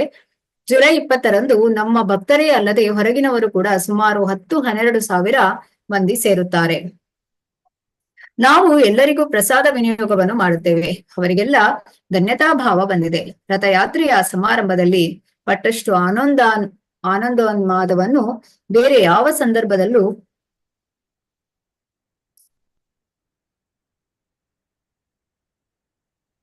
ಜನರು ಕಂಡಿರಲಿಲ್ಲ ಎಂದು ಪತ್ರಿಕೆಗಳು ಬರೆದಿವೆ. ಪಶ್ಚಿಮದ ರಾಷ್ಟ್ರಗಳಲ್ಲಿ ದೊಡ್ಡ ಜನಸಂದಣಿ ಎಂದರೆ ಗೊಂದಲವನ್ನುಂಟು ಮಾಡುತ್ತಾರೆಂದೇ ಅರ್ಥ ಎಂದು ಪೊಲೀಸರು ಹೇಳ್ತಾರೆ. ಆದರೆ ನಮ್ಮ ಜನಸಂದಣಿ ಕಿಟಕಿ ಒಡೆಯುವ ಮಂದಿಯಾಗಿಲ್ಲದದ್ದು ಪೊಲೀಸರಿಗೆಲ್ಲ ಬೆರಗು ಬಂದಿದೆ. ಅಂದ್ರೆ ಯಾವಾಗ್ಲೂ ಕೂಡ ಈ ಜನಸಂದಣಿ ಅಂತ ಹೇಳಿದ್ರೆ ಅಲ್ಲಿ ಗೊಂದಲ ಉಂಟಾಗುತ್ತೆ. ಆದ್ರೆ ಇಲ್ಲಿ ರಥಯಾತ್ರೆ ಸಂದರ್ಭದಲ್ಲಿ ಎಲ್ಲರೂ ಈ ಕೀರ್ತನ ಮಾಡಿಕೊಂಡು ಯಾವುದೇ ಒಂದು ಗೊಂದಲಕ್ಕೆ ಎಡೆ ಮಾಡಿಕೊಟ್ಟಿರ್ಲಿಲ್ಲ. ಅದನ್ನ ನೋಡಿ ಪೊಲೀಸರಿಗೆ ಕೂಡ ಆಶ್ಚರ್ಯವಾಗ್ತದೆ. ಸೊ ಆ ರಥಯಾತ್ರೆಗೆ ಎಷ್ಟು ಜನರು ಬರ್ತಾ ಇದ್ರು, 10-12 ಸಾವಿರ ಜನರು ಬಂದು ಸೇರ್ತಾ ಇದ್ರು. ಅವ್ರಿಗೆಲ್ಲ ಪ್ರಸಾದ ವಿನಿಯೋಗವನ್ನು ಮಾಡ್ತಾ ಇದ್ರು. ಅವರಿಗೆಲ್ಲ ಧನ್ಯತಾ ಭಾವ ಬಂದಿದೆ. ಯಾಕೆಂದ್ರೆ ಅವ್ರಿಗೆ ಅಷ್ಟೊಂದು ಆನಂದ ಉಂಟಾಗಿದೆ. ಅದರಲ್ಲಿ ಅಷ್ಟು ಏನೋ ತೀವ್ರವಾದ ಆನಂದ. ಮುಂದೆ ನಾವು ರಥಯಾತ್ರೆಯನ್ನು ಲಂಡನ್ ನಲ್ಲಿ ಆರಂಭಿಸಿದೆವು. ಟ್ರಫಾಲ್ಗರ್ ಚೌಕ ಲಂಡನ್ನಿನ ಸುಪ್ರಸಿದ್ಧ ಚೌಕವಾಗಿದೆ. ಅಲ್ಲಿ ಒಂದು ದೊಡ್ಡ ನೆಲ್ಸನ್ ಸ್ತಂಭವಿದೆ. ನಮ್ಮ ರಥ ಎಷ್ಟು ಎತ್ತರವಿದ್ದಿತೆಂದರೆ ಈ ರಥವು ನೆಲ್ಸನ್ ಸ್ತಂಭಕ್ಕೆ ಸ್ಪರ್ಧಿಯಾಗಿದೆ ಎಂದು ದಿ ಗಾರ್ಡಿಯನ್ ಪತ್ರಿಕೆ ಟೀಕಿಸಿತು. ಮುಂದೆ ನಾವು ರಥಯಾತ್ರೆಯನ್ನು ಫಿಲಿಡೆಲ್ಫಿಯಾದಲ್ಲಿ ಆರಂಭಿಸಿದೆವು. ಹೋದ ವರ್ಷ ನಾವು ರಥಯಾತ್ರೆಯನ್ನು ನ್ಯೂಯಾರ್ಕಿನಲ್ಲಿ ಆರಂಭಿಸಿದೆವು. ಅಲ್ಲದೆ ಮೆಲ್ಬೋರ್ನ್, ಸಿಡ್ನಿ ಮತ್ತು ಪ್ಯಾರಿಸ್ಗಳಲ್ಲೂ ರಥಯಾತ್ರೆ ನಡೆಸುತ್ತಿದ್ದೆವು. ಸೊ ಈ ರಥಯಾತ್ರೆಯನ್ನು ಮಾಡ್ತಾರೆ. ಅವಾಗ ಈ ಏನ್ ಹೇಳ್ತಾರೆ, ಕರೆಂಟ್ ಇದು ವಿದ್ಯುತ್ ಇದು ಕಂಬಗಳು, ಇದು ವೈರ್ಗಳೆಲ್ಲ ಕೆಲವೊಮ್ಮೆ ಅದೆಲ್ಲ ಸ್ವಲ್ಪ ಯಾರಾದ್ರೂ ಮೇಲೆ ಇಟ್ಕೊಳ್ಬೇಕಾಗ್ತದೆ. ಕೆಲವು ಮರಗಳ ಗೆಲ್ಲುಗಳು, ರೆಂಬೆಗಳೆಲ್ಲ ಇರ್ತದೆ. ನೀವು ನೋಡಿರ್ಬೋದು ರಥಯಾತ್ರೆ ಸಂದರ್ಭದಲ್ಲಿ. ಹಾಗೆ ಇಲ್ಲಿ ಅವರು ಲಂಡನ್ನಲ್ಲಿ ಆರಂಭಿಸಿದಾಗ ಅಲ್ಲಿ ಒಂದು ಸುಪ್ರಸಿದ್ಧ ಚೌಕ ಇರುತ್ತೆ, ದೊಡ್ಡ ನೆಲ್ಸನ್ ಸ್ತಂಭ. ಸೊ ಅಲ್ಲಿ ಪತ್ರಿಕೆಯವರು ವರದಿ ಮಾಡ್ತಾರೆ ಏನಾಗುತ್ತೆ, ಈ ರಥ ಎಷ್ಟು ಎತ್ತರವಿತ್ತಂದ್ರೆ ಆ ನೆಲ್ಸನ್ ಸ್ತಂಭಕ್ಕೆ ಸ್ಪರ್ಧಿ ಆಗಿದೆ ಅಂತ ಹೇಳ್ಕೊಂಡು. ಅಂದ್ರೆ ಈ ರೀತಿಯಾಗಿ ಪತ್ರಿಕೆ ಟೀಕಿಸುತ್ತೆ. ಮುಂದೆ ಅವ್ರ ರಥಯಾತ್ರೆಯನ್ನು ಫಿಲಿಡೆಲ್ಫಿಯಾದಲ್ಲಿ ಆರಂಭಿಸಿದ್ರು. ಹಾಗೆ ಸಿಡ್ನಿ, ಪ್ಯಾರಿಸ್, ಮೆಲ್ಬೋರ್ನ್ ಇಲ್ಲಿ ಎಲ್ಲ ರಥಯಾತ್ರೆ ನಡೆಸಿದ್ರು. ಆದ್ದರಿಂದ ಪಶ್ಚಿಮದ ರಾಷ್ಟ್ರಗಳಲ್ಲಿ ಒಂದಾದ ಮೇಲೆ ಒಂದು ನಗರದಲ್ಲಿ ರಥಯಾತ್ರೆ ಆರಂಭಗೊಂಡಿದೆ. ಜಗನ್ನಾಥ ಪ್ರಭು ಪಶ್ಚಿಮದ ಜನರ ಗಮನವನ್ನು ಸೆಳೆಯುತ್ತಿದ್ದಾನೆ. ಹೀಗೆ ಹೇಳುತ್ತಿರುವಾಗ ಕೆಲವರು ವೇದಿಕೆಯ ಮೇಲೆ ತಮ್ಮಲ್ಲಿ ಗಟ್ಟಿಯಾಗಿ ಒರಿಯಾ ಭಾಷೆಯಲ್ಲಿ ಮಾತನಾಡಿಕೊಳ್ಳುತ್ತಿದ್ದರು. ಪ್ರಭುಪಾದರು ಮಾತು ನಿಲ್ಲಿಸಿ ಅವರ ಕಡೆ ತಿರುಗಿ ಹೇಳಿದರು. ಏನದು? ಮಾತು ನಿಂತಿತು. ಭಾಷಣವನ್ನು ಮುಂದುವರಿಸಿದರು.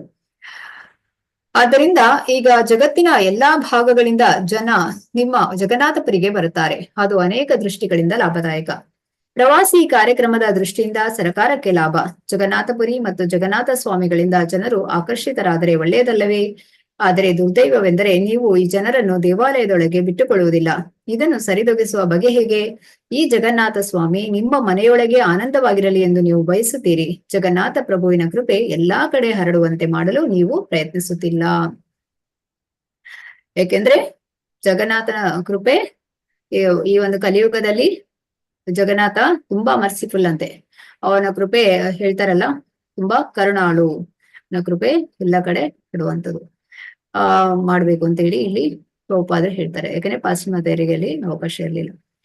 ಅವನು ಜಗನ್ನಾಥ, ಬರೀ ಪುರಿನಾಥ ಅಥವಾ ವರಿಯನಾಥ ಅಲ್ಲ, ಅವನು ಜಗನ್ನಾಥ. ಕೃಷ್ಣನು ಭಗವದ್ಗೀತೆಯಲ್ಲಿ ಹೀಗೆ ಘೋಷಿಸಿದ್ದಾನೆ, ಭೋಕ್ತಾರಂ ಯಜ್ಞ ತಪಸಾಂ ಸರ್ವಲೋಕ ಮಹೇಶ್ವರಂ. ಅದೇ ಜಗನ್ನಾಥ ಶಬ್ದದ ಅರ್ಥ. ಸರ್ವಲೋಕಕ್ಕೂ ಒಡೆಯ, ಭೋಕ್ತೃವಾತನೇ, ನಿಯಂತ್ರಕನಾಥನೇ, ಸರ್ವಲೋಕ ಮಹೇಶ್ವರನಾಥನು. ಅಂದ್ರೆ ಯಾರು ಈ ಒಂದು ಸಂತೋಷದಲ್ಲಿ ಪಾಲ್ಗೊಳ್ಳೋಕಾಗುತ್ತೆ ಅದು ಭಗವಂತ ಮಾತ್ರ. ಯಾರು ಎಲ್ಲರನ್ನು ನಿಯಂತ್ರಿಸ್ಲಿಕ್ಕಾಗುತ್ತೆ ಅದು ಭಗವಂತನಿಗೆ ಮಾತ್ರ ನಿಯಂತ್ರಿಸ್ಲಿಕ್ಕೆ ಸಾಧ್ಯ. ಯಾರು ಈ ಎಲ್ಲ ಸರ್ವಲೋಕ ಮಹೇಶ್ವರ, ಸರ್ವಲೋಕಕ್ಕೂ ಒಡೆಯನಾಗಿರ್ತಾನೆ. ಆದುದರಿಂದ ಸರ್ವ ಲೋಕಗಳ ಪ್ರಜೆಗಳಿಗೆ ಜಗನ್ನಾಥನ ದರ್ಶನ ಭಾಗ್ಯವನ್ನೇಕೆ ನೀವು ಕೊಡುತ್ತಿಲ್ಲ? ಚೈತನ್ಯ ಮಹಾಪ್ರಭುಗಳು ಅಂತಹ ಸ್ವಾರ್ಥವನ್ನು ಎಂದೂ ಒಪ್ಪಲಾರರು. ಶ್ರೀ ಚೈತನ್ಯ ಮಹಾಪ್ರಭುಗಳು ಹೇಳುತ್ತಾರೆ, ಪೃಥ್ವೀತೆ ಆಚೆ ಯಥ ನಗರಾದಿ ಗ್ರಾಮ ಸರ್ವತ್ರ ಪ್ರಚಾರ ಹೈಬೇ ಮೊರ ನಾಮ. ಜಗತ್ತಿನಲ್ಲೆಲ್ಲ ನಗರ ಗ್ರಾಮ ಪಸರಿಸು ವೆನ್ನಯ ಶ್ರೀನಾಮ. ಅಂದ್ರೆ ಈ ನನ್ನ ಹೆಸರು ಜಗತ್ತಿನಲ್ಲೆಲ್ಲ ಪ್ರಸಾರ ಆಗ್ಬೇಕು ಅಂತೇಳಿ ಈ ಪ್ರಚಾರ ನಡೆದು ಜನರೆಲ್ಲ ಇಲ್ಲಿಗೆ ಬರುವ ಆತುರವನ್ನು ತೋರುತ್ತಿರುವಾಗ ನೀವೇಕೆ ತಪ್ಪಿಸುತ್ತೀರಿ? ಇದಕ್ಕೇನು ಕಾರಣ? ಇದು ಖಂಡಿತ ಒಳ್ಳೆಯದಲ್ಲ ಅಂತೇಳಿ ಶ್ರೀಲ ಪ್ರಭುಪಾದರು ಹೇಳ್ತಾರೆ. ಪುರಿ ಜಗನ್ನಾಥ ಅಂದ್ರೆ ಇಲ್ಲಿ ಒರಿಸ್ಸಾದಲ್ಲಿ ಭುವನೇಶ್ವರ ಅಲ್ಲಿ ಪುರಿ ಜಗನ್ನಾಥ ಇರುವಂತದ್ದು. ವೈಷ್ಣವ ಧರ್ಮಗ್ರಹಣ ಮಾಡಿರುವ ವಿದೇಶಿಯರನ್ನು ಜಗನ್ನಾಥ ದೇವಾಲಯದೊಳಗೆ ಬರಮಾಡಿಕೊಳ್ಳಲೇಬೇಕು ಎಂಬ ವಾದವನ್ನು ಶ್ರೀಲ ಪ್ರಭುಪಾದರು ಮುಂದುವರಿಸಿದರು. ವೈಷ್ಣವರಿಗೆ ಅಪಚಾರ ಮಾಡುವುದನ್ನು ಚೈತನ್ಯ ಮಹಾಪ್ರಭು ಖಂಡಿಸಿದ್ದಾರೆ. ಆದ್ದರಿಂದ ಈ ಘಾತುಕ ನಿರ್ಬಂಧವನ್ನು ತೆಗೆದುಹಾಕಿ ವಿದೇಶಿ ಭಕ್ತರ ಬಗೆಗೆ ಸ್ನೇಹಮಯ ಭಾವನೆಯನ್ನು ಇರಿಸಿಕೊಳ್ಳಿ ಎಂದು ಹೇಳುವ ಉದ್ದೇಶದಿಂದಲೇ ತಾವು ಇಲ್ಲಿ ನಾಯಕರುಗಳನ್ನು ಪ್ರಾರ್ಥಿಸಲು ಬಂದಿರುವುದಾಗಿ ಶ್ರೀಲ ಪ್ರಭುಪಾದರು ಹೇಳಿದರು. ಜಗತ್ತಿನಾದ್ಯಂತ ಇರುವ ಜಗನ್ನಾಥ ಮತ್ತು ರಾಧಾಕೃಷ್ಣರ ದೇವಾಲಯಗಳನ್ನು ಬಂದು ನೋಡಿ ಎಂದು ಪುರಿಯ ನಾಯಕರುಗಳನ್ನು ಆಹ್ವಾನಿಸಿದರು. ಅಲ್ಲಿ ಬಂದು ವಿದೇಶಿಯರು ಪಾತಕ ಜೀವನವನ್ನು ಬಿಟ್ಟು ಹೇಗೆ ಶುದ್ಧ ವೈಷ್ಣವರಾಗಿದ್ದಾರೆ ಎಂಬುದನ್ನು ಕಣ್ಣಾರೆ ನೋಡಿ ಎಂದರು. ಈ ವೈಷ್ಣವರಲ್ಲಿ ಅನೈತಿಕ ಲೈಂಗಿಕತೆ ಇಲ್ಲ, ಮಾಂಸಾಹಾರ ಸೇವನೆ ಇಲ್ಲ, ಮೀನಿನ ಸೇವನೆ ಇಲ್ಲ, ಮೊಟ್ಟೆಯ ಸೇವನೆ ಇಲ್ಲ, ಮಾದಕ ದ್ರವ್ಯ ಸೇವನೆ ಇಲ್ಲ, ಜೂಜುಗಾರಿಕೆ ಇಲ್ಲ ಎಂದು ಪ್ರಭುಪಾದರು ಹೇಳಿದರು. ಈ 4 ನಿಯಂತ್ರಕ ತತ್ವಗಳನ್ನು ಅನುಸರಿಸ್ತಾರೆ ಕೃಷ್ಣ ಪ್ರಜ್ಞೆಯಲ್ಲಿ. ಹಾಗಾಗಿ ಅವರೆಲ್ಲರೂ ಶುದ್ಧ ವೈಷ್ಣವರಾಗಿದ್ದಾರೆ.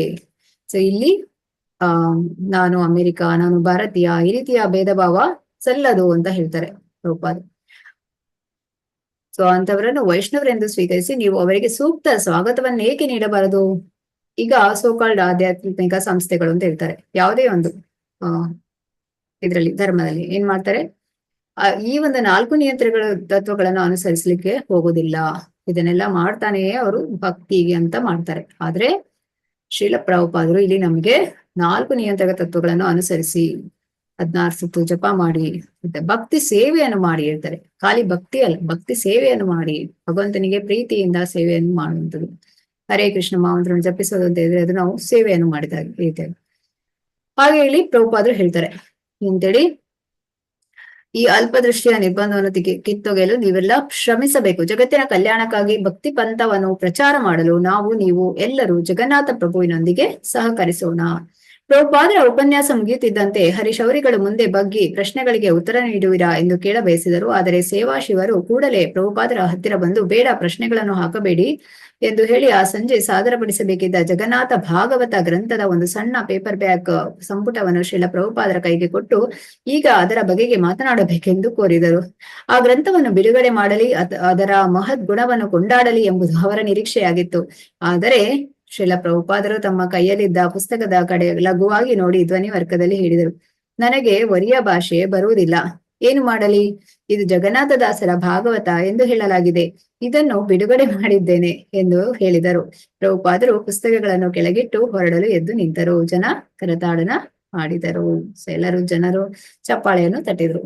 ಅಂದ್ರೆ ಅವರು ಯಾರು ಅವರನ್ನು ಕರೆದಿದ್ರು ಸೇವಾ ಶಿವರು ಆ ಪುಸ್ತಕದ ಬಗ್ಗೆ ಒಂದೆರಡು ಮಾತನಾಡ್ಬೇಕು ಅಂತ ಕೇಳ್ತಾರೆ. ಬಟ್ ಅಲ್ಲಿ ಪ್ರಭುಪಾದರು ಹೇಳ್ತಾರೆ, ನನಗೆ ಈ ಒರಿಯ ಭಾಷೆ ಬರುವುದಿಲ್ಲ, ಈ ಜಗನ್ನಾಥದಾಸರ ಭಾಗವತ ಇದು ಇದೆ ಹೇಳಿ ಅವರು ಅಲ್ಲಿಂದ ಹೊರಡ್ತಾರೆ.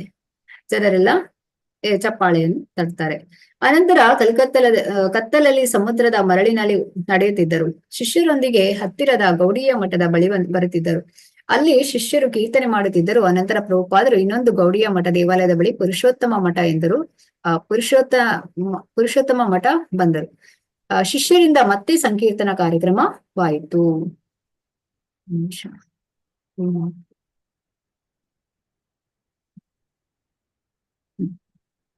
ಅಲ್ಲಿ ಸಂಕೀರ್ತನ ನಡೀತಾ ಇತ್ತು.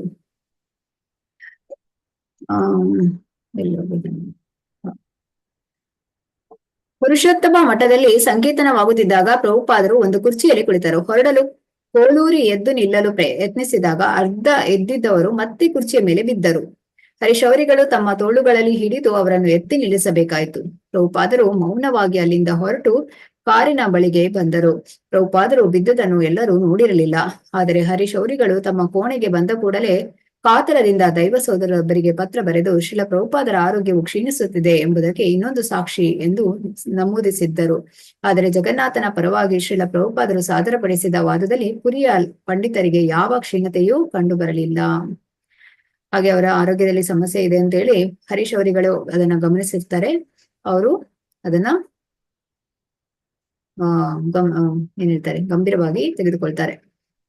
ಅಲ್ಲಿ ಜಗನ್ನಾಥನ ಪರವಾಗಿ ಶ್ರೀಲ ಪ್ರಭುಪಾದರು ಏನು ಸಾದರ ಪಡಿಸಿದ್ರು ಆ ವಾದದಲ್ಲಿ ಪುರಿಯ ಪಂಡಿತರಿಗೆ ಯಾವ ಕ್ಷೀಣತೆಯೂ ಕಂಡು ಬರಲಿಲ್ಲ. ಹಾಗೆ ಇದ್ರು. ಭುವನೇಶ್ವರದಲ್ಲಿ ಜನವರಿ 30ರಂದು ಬೆಳಗಿನ ಜಾವ 3 ಗಂಟೆಗೆ ಶ್ರೀಲ ಪ್ರಭುಪಾದರು ಶ್ರೀಮದ್ ಭಾಗವತದ ದಶಮ ಸ್ಕಂದದ ಉಕ್ತ ಲೇಖನವನ್ನು ಆರಂಭಿಸಿದರು. ಮುಂದಿನ ಕೋಣೆಯಲ್ಲಿದ್ದ ಅವರ ಸೇವಕರಲ್ಲಿ ಒಬ್ಬರು ಗೋಡೆಯ ಮೂಲಕ ಈ ಧ್ವನಿಯನ್ನು ಕೇಳಿ ಎಷ್ಟು ರೋಮಾಂಚನಗೊಂಡರೆಂದರೆ ಉಳಿದ ಭಕ್ತರನ್ನೆಲ್ಲ ಎಬ್ಬಿಸಿ ಕುರಿಸಿದರು. 2 ಕೋಣೆಗಳ ನಡುವಣ ಅಡ್ಡ ಗೋಡೆ 6 ಅಡಿ ಎತ್ತರವಾಗಿದ್ದು ಅನಂತರ ಹಟ್ಟಿ ಚಾವಣಿಯವರೆಗೂ ಮುಕ್ತವಾಗಿತ್ತು. ಆ ಬಯಲಿನ ಮೂಲಕ ಶ್ರೀಲ ಪ್ರಭುಪಾದರ ಧ್ವನಿ ಕ್ಷೀಣವಾಗಿದ್ದರೂ ಸ್ಪಷ್ಟವಾಗಿ ಕೇಳಿಬರುತ್ತಿತ್ತು.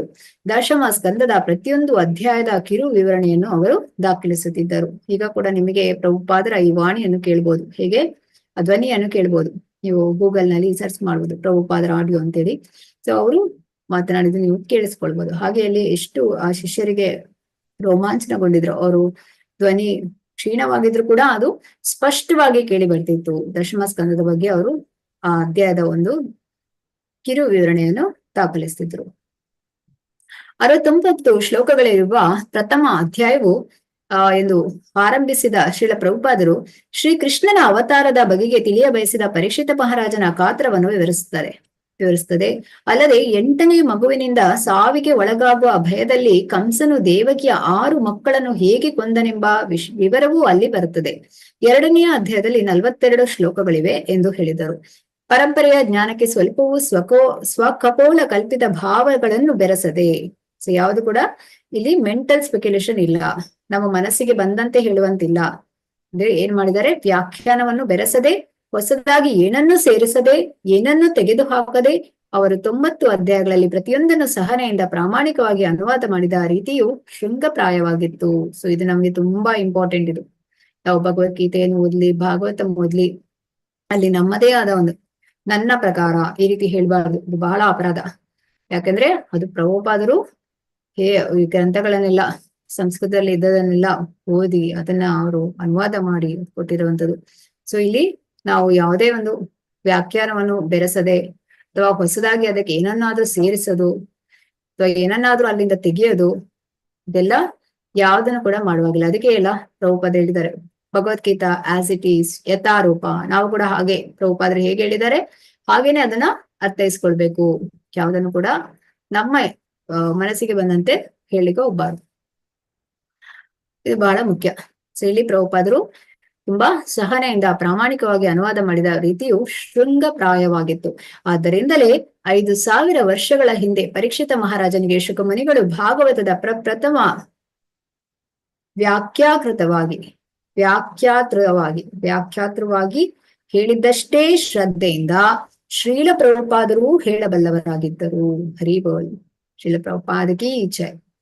ಸೊ ಇಲ್ಲಿ ಪರೀಕ್ಷಿತ ಮಹಾರಾಜನಿಗೆ ಶುಕಮುನಿಗಳು ಹೇಗೆ ಆ ಒಂದು ಭಾಗವತವನ್ನು ಅವರು ಪ್ರವಚನ ಮಾಡಿದ್ರು ಅಲ್ವಾ, ಬೋಧನೆ ಮಾಡಿದ್ರು, ಉಪದೇಶ ಮಾಡಿದ್ರು.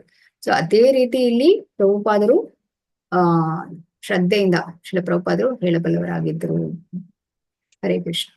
वाञ्छाकल्पतरुभ्यश्च कृपा सिन्धुभ्य एव च पतितानां पावनेभ्यो वैष्णवेभ्यो नमो नमः। अनंतकोटि वैष्णव की जय। नामाचार्य हरदास ठाकुर की जय। श्रील प्रभात की जय।